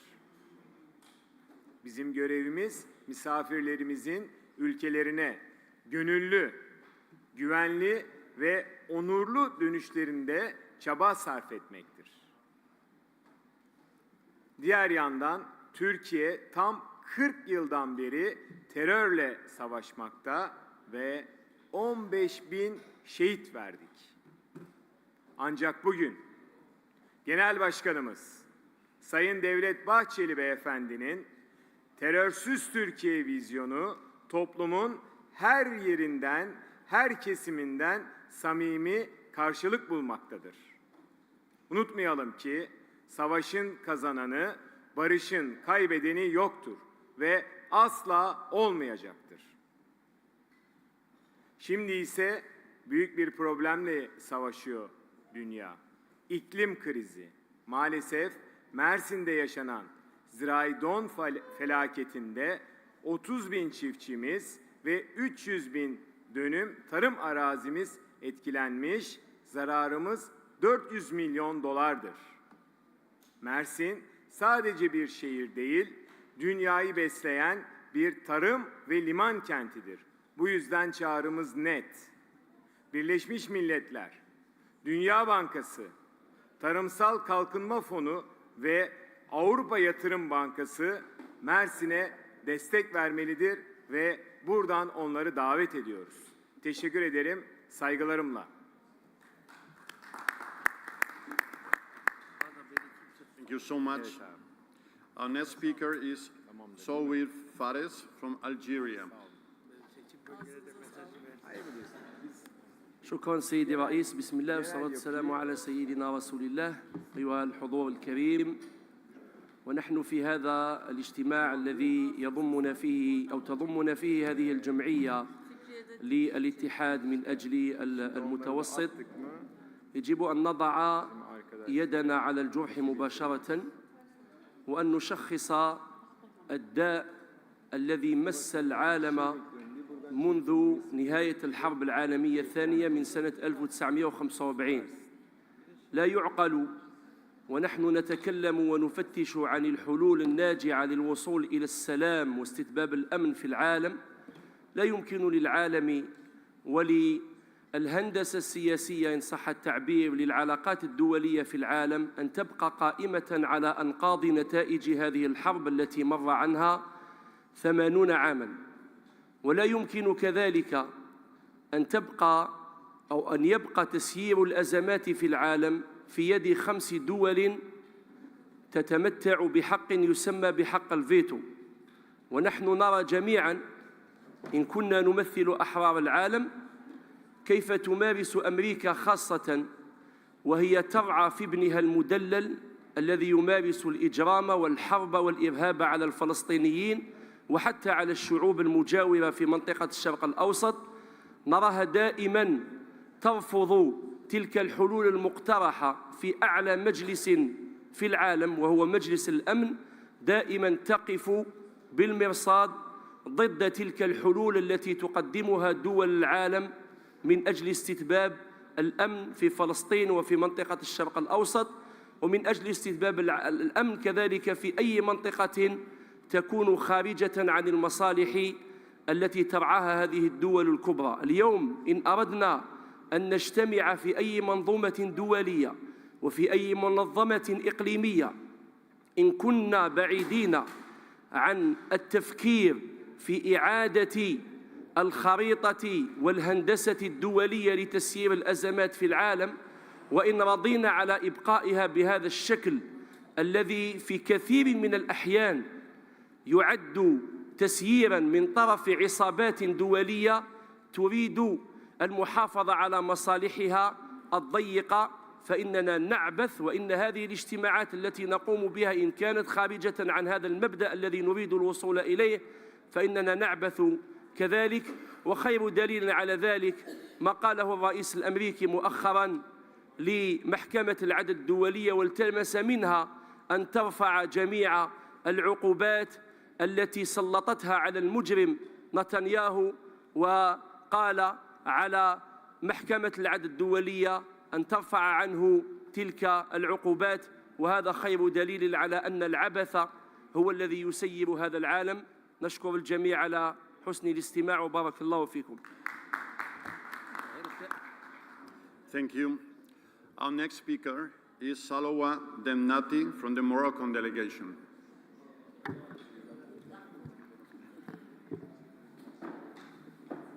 شكرا سيد الرئيس، رؤساء البرلمانات، زميلاتي زملائي النواب. طبعا أتقدم بالشكر للرئاسة والدولة الإسبانية على حرصها على عقد أو حسن الضيافة وحرصها على إنجاح هذا اللقاء الذي يعقد في فترة صعبة يعيشها حوض البحر الأبيض المتوسط في ظل النزاعات التي تشهدها منطقة الشرق الأوسط أساسها القضية الفلسطينية التي جعلها ويجعلها المغرب في مقدمة أولوياته، ولا يدخر جهداً في دعم الشعب الفلسطيني دبلوماسياً أو اقتصادياً. علاقة بموضوع الهجرة وما تسببه من مآسي إنسانية وخسائر في الأرواح، فكم من أم فقدت ابنها أو ابنتها في البحر، وكم من زوجة فقدت معيلها أو معيل أولادها بدون رجعة. ألم ما بعده ألم.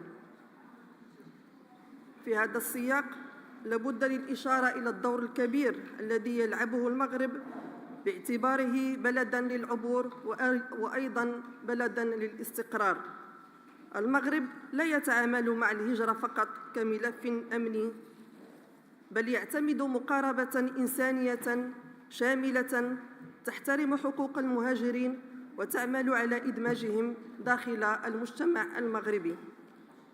وقد اعتمد المغرب منذ سنوات سياسة وطنية للهجرة واللجوء، وسويت من خلالها أوضاع الآلاف من المهاجرين خاصة من دول إفريقيا وجنوب الصحراء.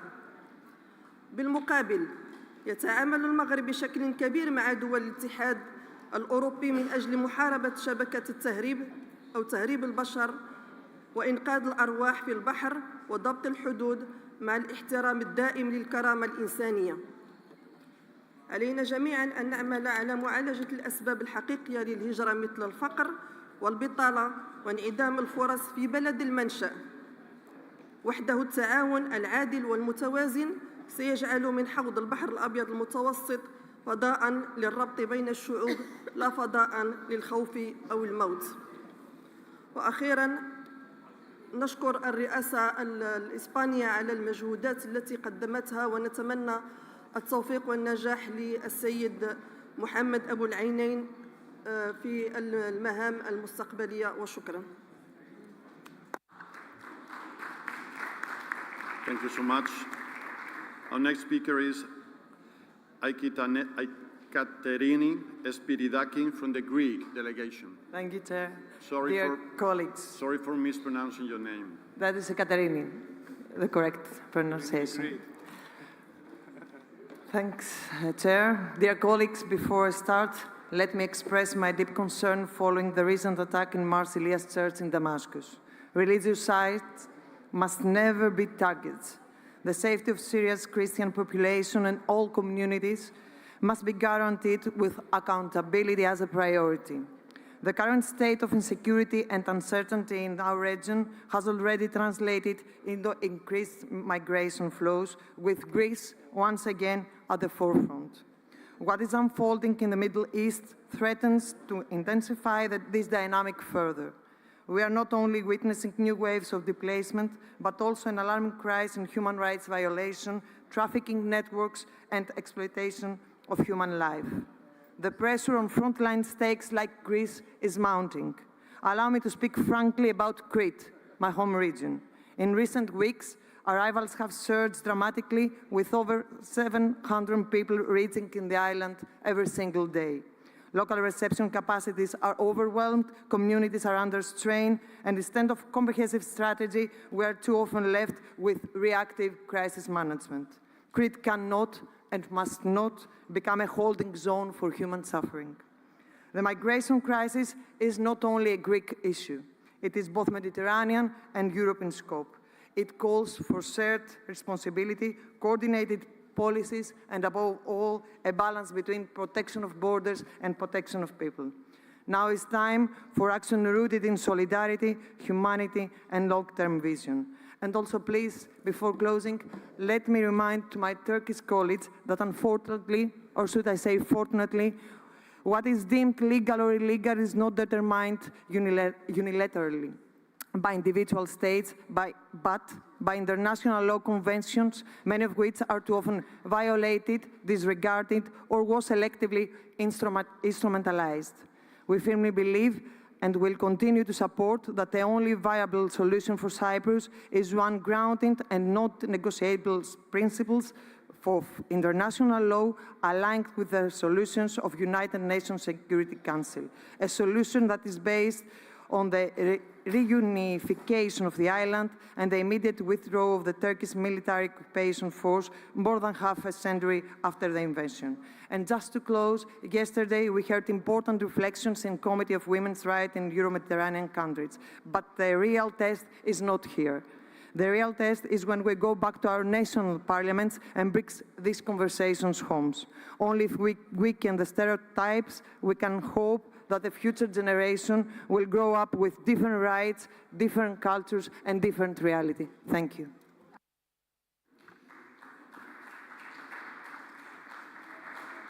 Thank you. We have another representative of the Greek delegation, that is Georgios Sikogios. Yes. Thank you, Chair, and many thanks to the Spanish Presidency for the warm hospitality, and all the best to the new Egyptian Presidency. Distinguished colleagues, thank you for the opportunity to speak at this critical moment for Mediterranean as we face a humanitarian crisis that tests our common values. Almost 2 years ago, the Pylos shipwreck claimed over 600 lives with only 104 survivors. We have to make sure that such a horror never happens again.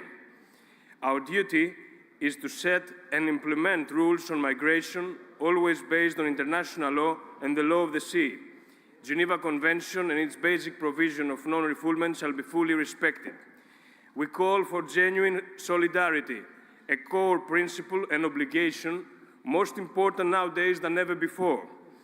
Our countries must not be left to shoulder this burden alone or turned into holding camps. Responsibility sharing must be more than a slogan. EU relocation mechanism for asylum seekers and safe and legal pathways based on Marrakesh Agreement of the UN can provide a viable solution. We must also address and take measures on the root causes of forced migration. War, persecution, poverty and climate disasters drive families from their homes. And if we ignore this, people will continue to flee and risk their lives. Finally, dear colleagues, Mediterranean should be a sea of hope, as it has always been for thousands of years. A sea of prosperity, of mutual development and exchange, and not a tomb. Either this refers to migration and tragedies to the sea, either to Palestine, or to the solution of problems as this in Cyprus, which needs solutions based on international law and the UN resolutions which call for bizonal and bicommunal federation and not for division. And of course, to the victims of the Greek Orthodox Church in Damascus. Right to life, right to justice and dignity should be always protected and not at any cost and with any exception be violated. Thank you.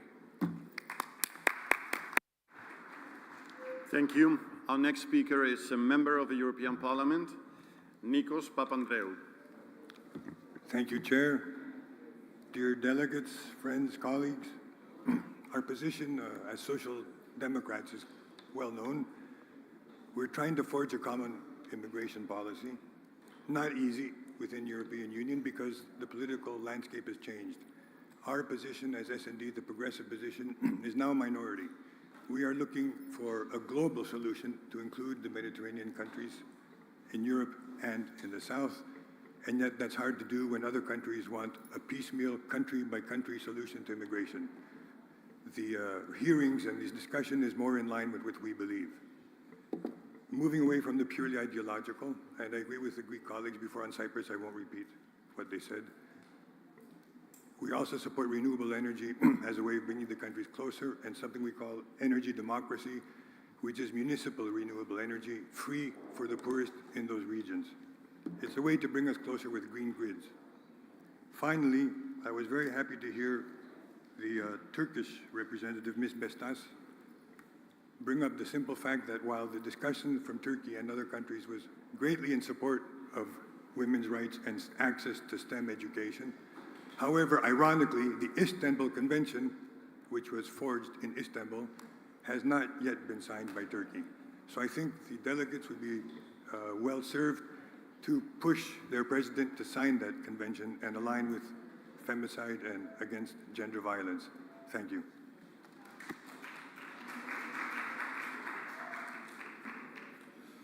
Okay, our last country is Egypt. Dia Dawood, the floor is yours. Sorry, I'm sorry, we cannot open a debate. It's impossible. I'm so sorry. So the last country is Egypt. Dia Dawood is here. Yeah. بسم الله الرحمن الرحيم. اسمح لي بداية أن أؤكد أن احنا لم نطلب سوى كلمة واحدة، وده تواضعا من زملائي أعضاء الوفد باعتباري من الأقلية البرلمانية المعارضة بالبرلمان المصري، وفي رسائل محددة ومباشرة ومتسقة مع طبيعة النقاش.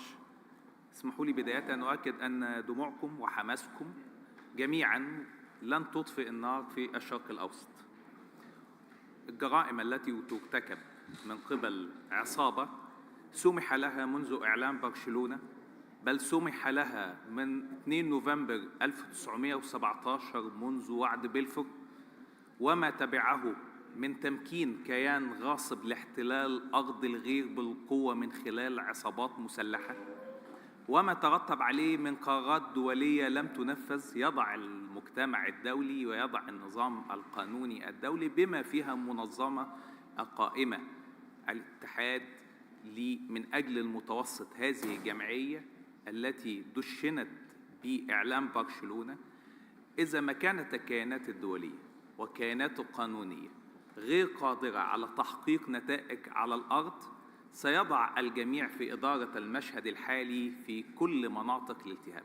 ماذا يمكن لنا أن نتحدث عن 56,000 شهيد حتى الآن سقطوا في غزة، منهم 18,000 طفل، 12,400 مرأة، 993 منهم في الضفة الغربية، 3,853 مسن، 1,411 من الأطقم الطبية، 219 صحفي، 800 من الكوادر التعليمية، 113 من رجال الدفاع المدني، 11,200 مفقود، 4,700 من المفقودين من النساء والأطفال.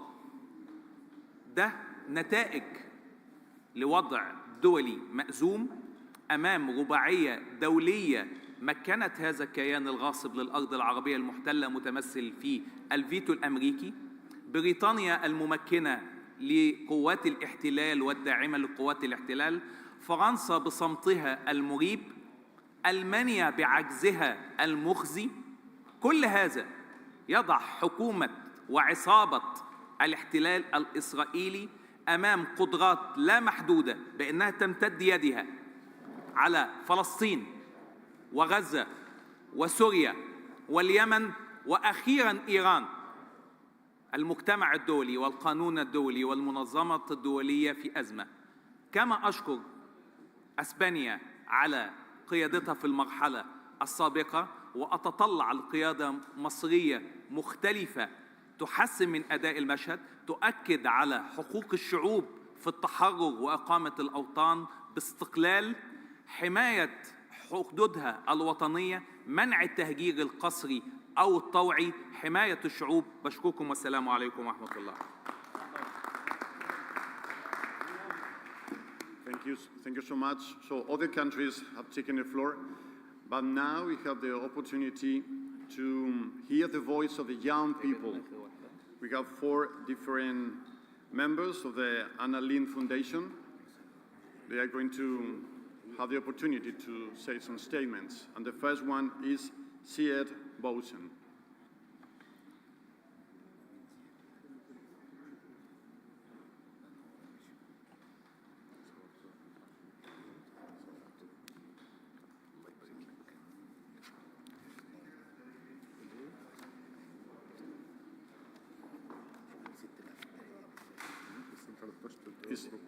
Are you here? Okay.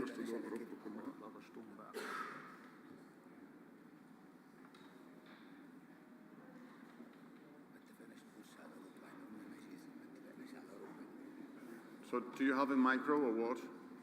No? Could you please move to a place where you can use a micro?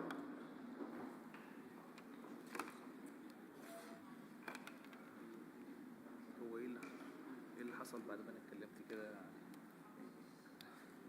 بقول لك ايه اللي حصل بعد ما اتكلمت؟ محدش بياخد الكلمه اخر واحد. Thank you. Dear speakers, delegates, attendees, I would like to thank the PIUFM and the Annalyn Foundation for supporting our voices as young researchers around the Mediterranean and convey us and our voices to these international fora. These spaces of dialogue are less and less common around the Mediterranean and less allowed to exist both in the south and northern shores of the Mediterranean. It is more relevant for me as my country, Tunisia, has been going through the past years through a shrinking civil space, diminishing human rights, and declining democracy. I am sad that no delegation from my country is attending this event, and even sadder that our parliament has been working for the last 3 years behind closed doors. Here, during this event, I listened to many topics, heard many amendments during the committees, especially around migration, rule of law, climate change. I got to talk to many people during rich conversations that tickled my curiosity. One of the lessons for me to take out of this event is that the Mediterranean is going through a historical moment, crossroads of its destiny. Either in the next 3 years it will cooperate and thrive, or it will keep fighting and decline. I also understood that the tensions and the conflicts happening are not necessarily and only between a country and another, between a culture and another, between a religion and another. What I understood is that these conflicts are more between two types of individuals. Those who look behind them, think only about their interests, and are willing to sacrifice principles on the altar of fear, domination, and power. And other people who look forward for the region, who dream of a better future for all of us, for the Mediterranean, and act upon that dream. These two types of people, I saw them during this event. I heard them in almost every single delegation I had the chance to talk to. I heard these ideas almost through every single amendment during the committee's sessions. I hope that everyone takes enough time to process what is happening, keeps dreaming and thinking about this bright future that we might have or might not, and that everyone understands that there is absolutely no future for our Mediterranean region outside of tolerance and respect, outside of dialogue and cooperation. Thank you all. Shukran min Tunis. Thank you. Alice Baalam.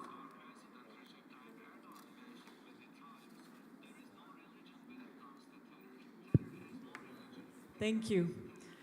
Honorable speakers and members of this assembly, thank you for giving space to youth participation on this important occasion, and to the Annalyn Foundation for giving me this opportunity. I've had the privilege to study across 5 countries, which showed me the transformative power of education and intercultural dialogue. By meeting diversity, we learn not only about others, but also about ourselves and the deep connections that unite us. The Euro-Mediterranean region is incredibly rich in its diversity, and education can be our common ground to cherish our richness. This has been an underlying theme these 2 days. As a young woman, I would like to highlight 3 ways in which education can help build more inclusive societies. First, we must provide sexuality and consent education across schools. Educating future generations on these topics can effectively counter gender-based violence and prevent feminicides. On average, 1 woman is killed every 10 minutes. This means that since we convened this morning, about 20 women were killed, and this cannot continue to be the case. Second, education is key to integration in the context of migration. It fosters intercultural dialogue and gives migrants the tools to participate fully in society in their new home. It builds communities grounded in respect, equality, and non-discrimination. Third, education empowers youth. We are not just the leaders of tomorrow, we are already driving social change today. But we need the tools and opportunities to do this, and education is the foundation. So invest in a future for women, marginalized groups, and youth. Invest in education and build an inclusive society of tomorrow across the Mediterranean. Thank you very much.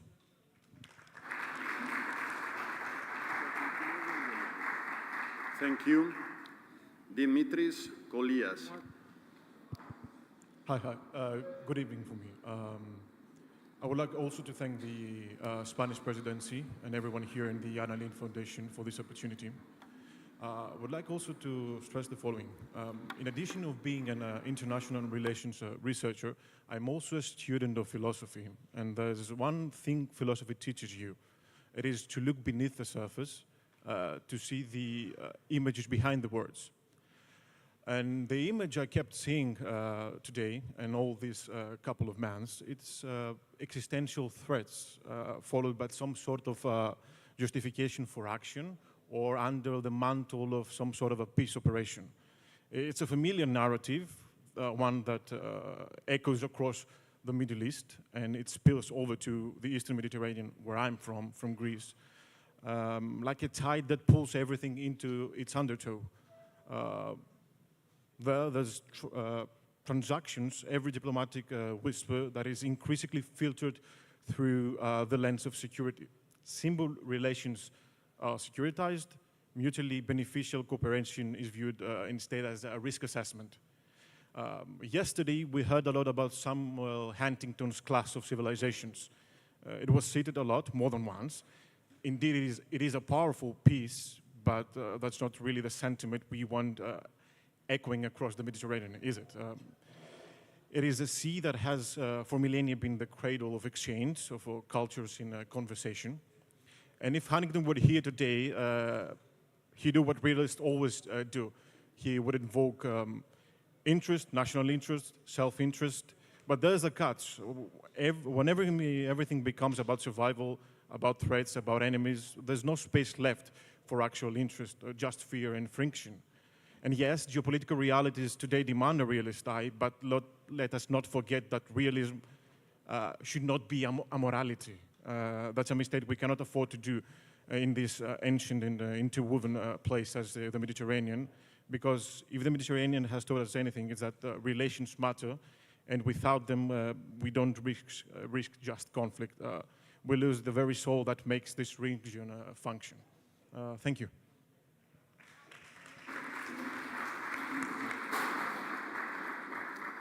Thank you very much. And last but not least, Ruby Haji Naif. Hello.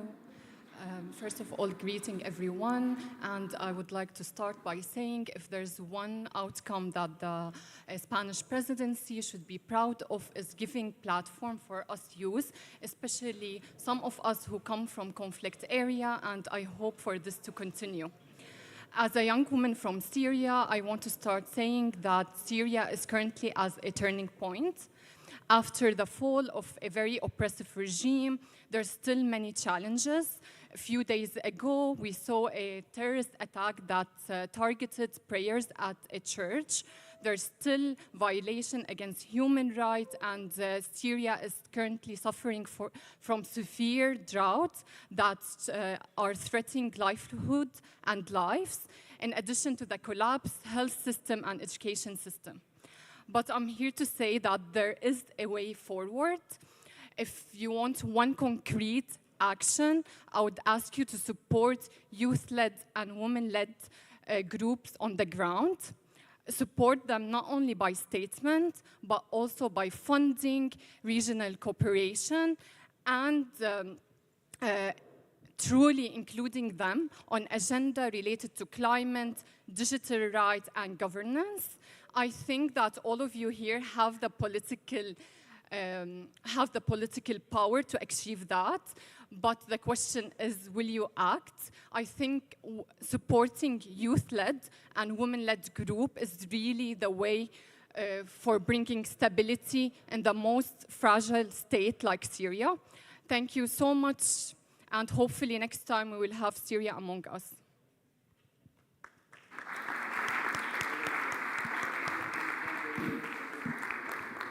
Thank you so much. This is our last speech. I think it's really, really refreshing to hear these young voices. Unfortunately, we don't have time for any debate. As chairman of this assembly, I would like to thank you all for your speeches. It has been a real pleasure hosting you all. The main topic for the Spanish presidency was migration, but we perfectly know that talking about Palestine has been a main issue in this assembly. So I'm obliged to say that Spain decided to invade the Palestinian delegation to this assembly. But unfortunately, the representative of the Palestinian delegation has not attended this meeting this morning. Mr. Ahmed Massouf is on the list, but he is not here for saying some words. For us, for the Spanish delegation, this is shocking, understandable, not understandable. A lot of people talking about Palestine, but a Palestinian delegation is missing. I know he is in Malaga. I was talking to him last night, but I don't know why he decided not to give some words in this assembly. It's the only thing I can say. But we have a last very important thing here to do. It's trespassing the presidency to our lovely friend, the Deputy Speaker of the Egypt Sayın Parliament. Başkan. I know him quite well right now.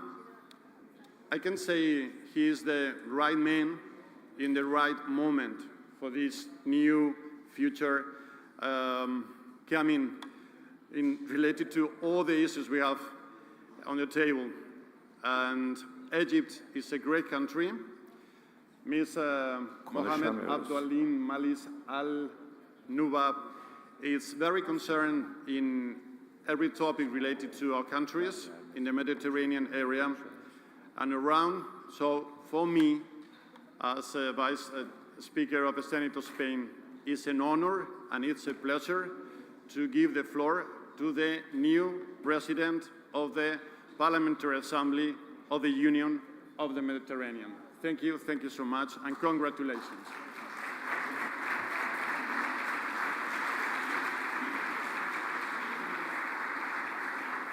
Thank you, Chair.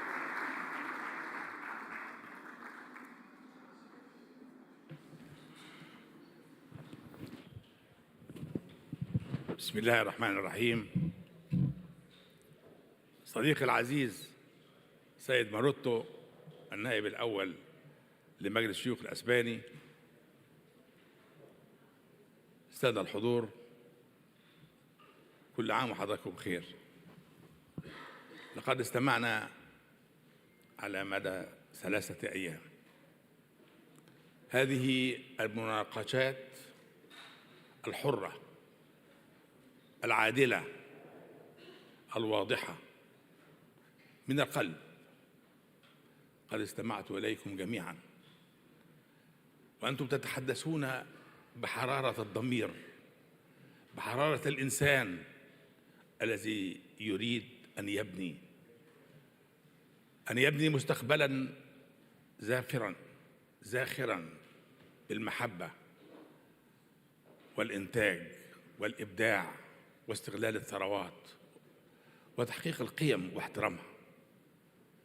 لقد كنت سعيدا حينما استمعت إلى كل الكلمات من كل الدول الأعضاء ومن من أعرفهم وممن قابلتهم اليوم لأول مرة. فدعوني في البداية أن أحييكم على الثقة، هذه الثقة الكبيرة التي أعطيتموني إياها وأعطيتموها إلى البرلمان المصري، إلى رئيس البرلمان المصري المستشار حنفي الجبالي، إلى أعضاء البرلمان المصري الذين أتوا وكلهم أمل ورجاء أن تسفر هذه الاجتماعات لبرنامج بناء، لرؤية مستقبلية واضحة، لمجهودات تكلل بالنجاح. إنه من عظيم فخري واعتزازي أن أكون بينكم ممثلا لمجلس النواب المصري وممثلا للمستشار الدكتور حنفي جبالي رئيس مجلس النواب المصري وللشعبة البرلمانية المصرية في تسلم رئاسة الجمعية البرلمانية للاتحاد من أجل المتوسط. ذلك المحفل البرلماني العريق الذي يحمل على عاتقه آمال شعوب منطقتنا الأورو متوسطية بضفتيها الشمالية والجنوبية. الحضور الكريم، إن الضمائر والكلمات الصادقة العادلة التي تخرج من القلوب تصل للقلوب. وها أنتم اليوم عبرتم عما يجيش في قلوبكم وفي ضمائركم من أخطر مأساة يشهدها التاريخ المعاصر. لم نرى في تاريخ البشرية ما يحدث في غزة وما يحدث للشعب الفلسطيني وما يهدد المنطقة بأثرها لحرب شاملة. ولماذا كل هذا؟ إنه الاحتلال. إنني لمست وبعمق أنكم عرفتم جذور الحقيقة واضحة كاملة لم يشوبها شائبة. عرفتم أن أساس المشكلة هو الاحتلال الإسرائيلي للأرض الفلسطينية.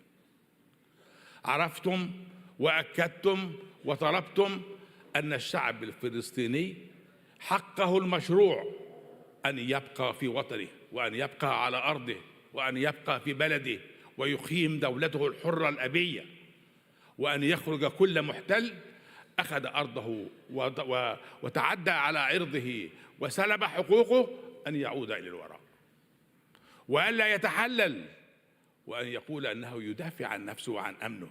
أي أمن تتحدث عنه؟ أنت تحتل الأرض ولا تريد أحدا أن يقول لك أنت محتل أعطيني أرضي. ثم إذا احتل بكل الفجر أن يقتل الشباب والأطفال والنساء والولدان ويقول أنه يدافع عن حقه وعن أمنه. هذا ليس في محل الضمير ولا في محل العقول الناضجة، إنما هو مشروع توسعي كبير. الآن حصل الحق، فهو يأخذ الأرض ويطرد الناس ثم يتوغل في الأماكن المحيطة، فطار في الضفة الغربية في فلسطين، وطار إلى لبنان، وطار إلى سوريا، ثم يتحدث عن مشروعات الشرق الأوسط الجديد. أي مشروع تتحدث عنه؟ هل مشروع الشرق الأوسط الجديد هو مشروع الاحتلال جديد لأراضي أخرى؟ هل مشروع الشرق الأوسط الجديد هو طرد الشعب الفلسطيني من أرضه؟ أي مشروع تتحدث عنه؟ سادة الحضور، لقد وضعتم بآرائكم البناءة الحلول والمقترحات. إنها العودة إلى مائدة المفاوضات، إنها العودة إلى حقوق الشعب الفلسطيني المشروع في إقامة دولته وعاصمتها القدس الشرقية، إنها الحياة الكريمة لشعب يريد أن يعيش، إنها الأمن القومي الكامل والشامل في المنطقة.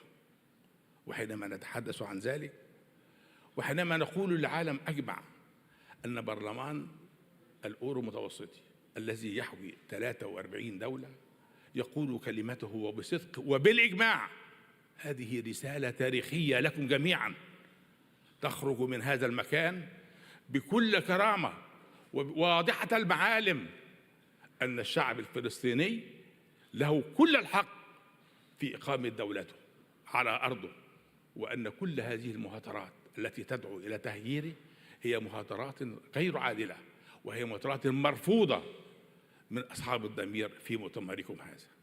اسمحوا لي أحييكم على حرارة الضمير، وأحييكم على كل الكلمات التي تفضلتم بها لتعطوا رسالة حق آمنة عادلة إلى كل شعوب العالم.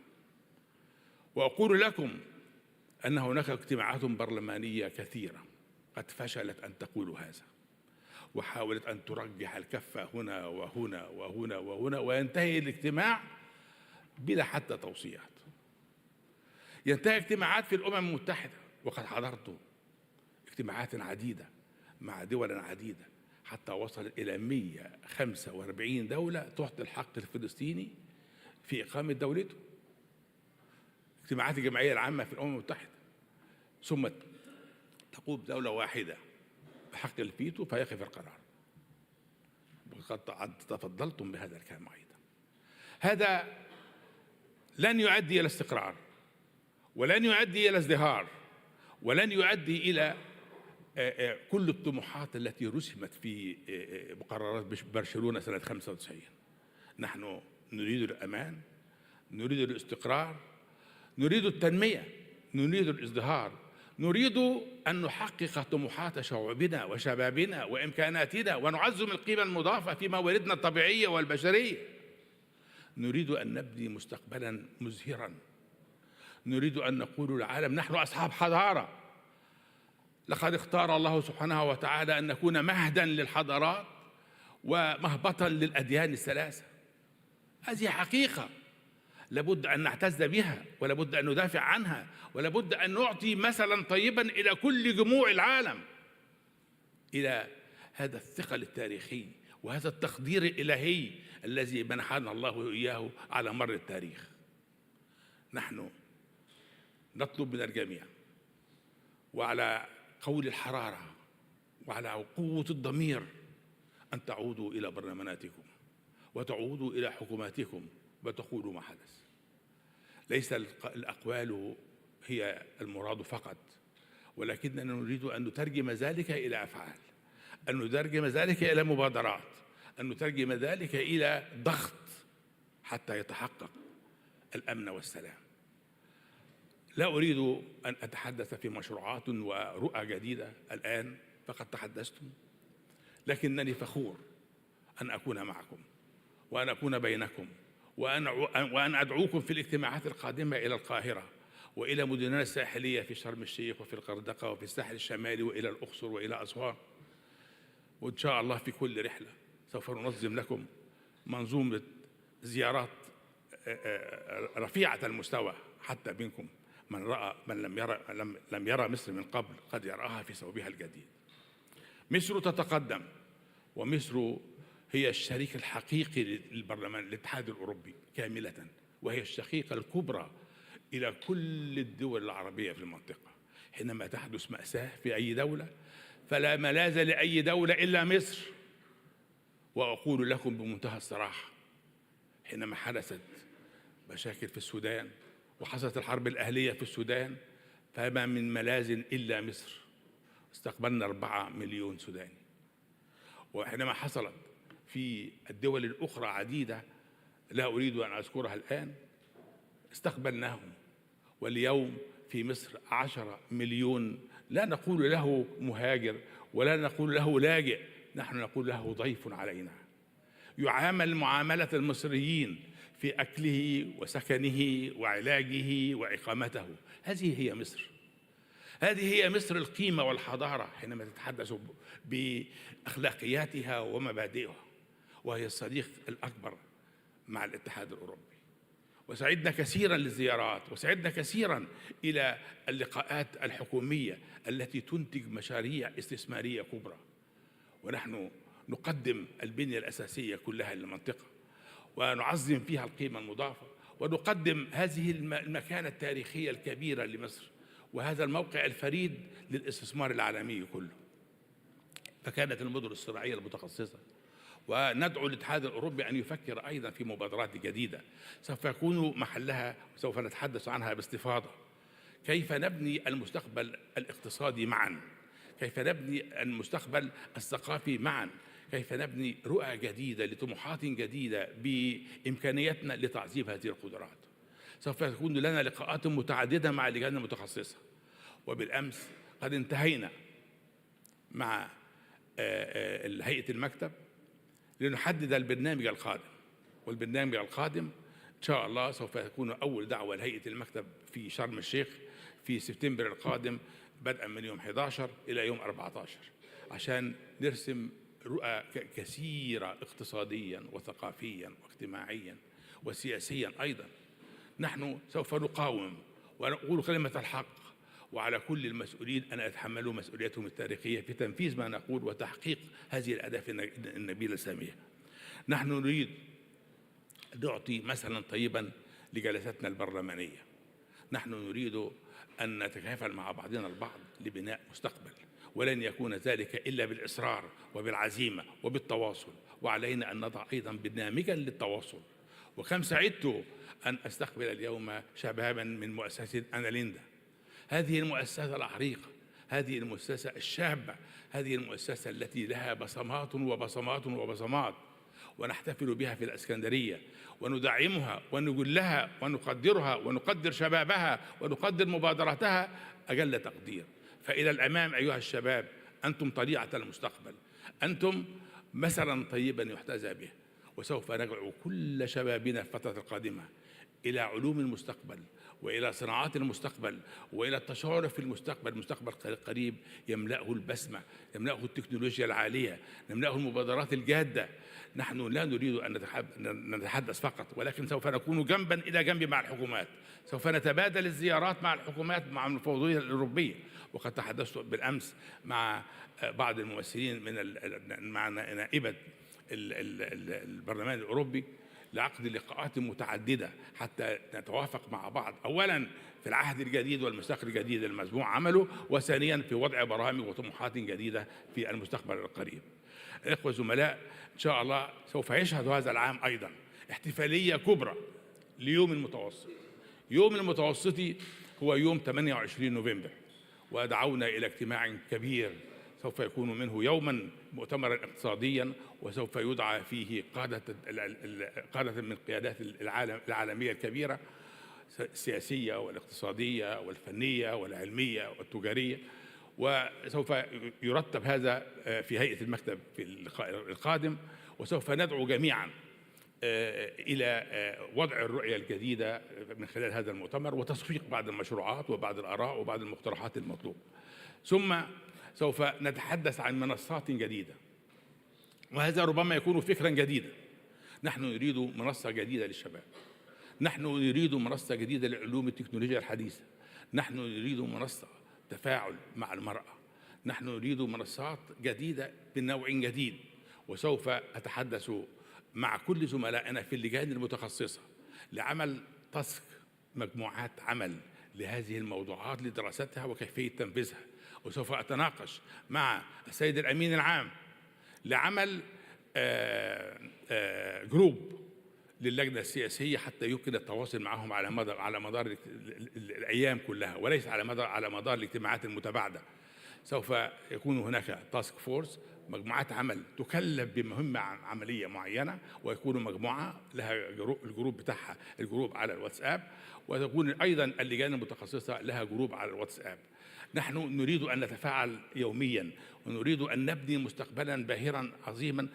وقت اللحظة حينما تكون هناك مشكلة يتم التفاعل عليها مباشرة، ولا يترك حتى يكون هناك اجتماعات بعد شهور عدة ربما يمكن درء بعض المشاكل استباقيا إذا كان هناك الأمر فيه عاجلا.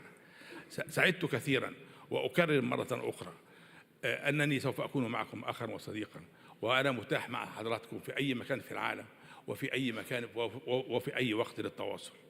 أشكركم جميعا وأحييكم على عظيم قدركم وعلى ثقتكم في البرلمان المصري وعلى ما قدمتموه من آراء بناءة، والسلام عليكم ورحمة الله.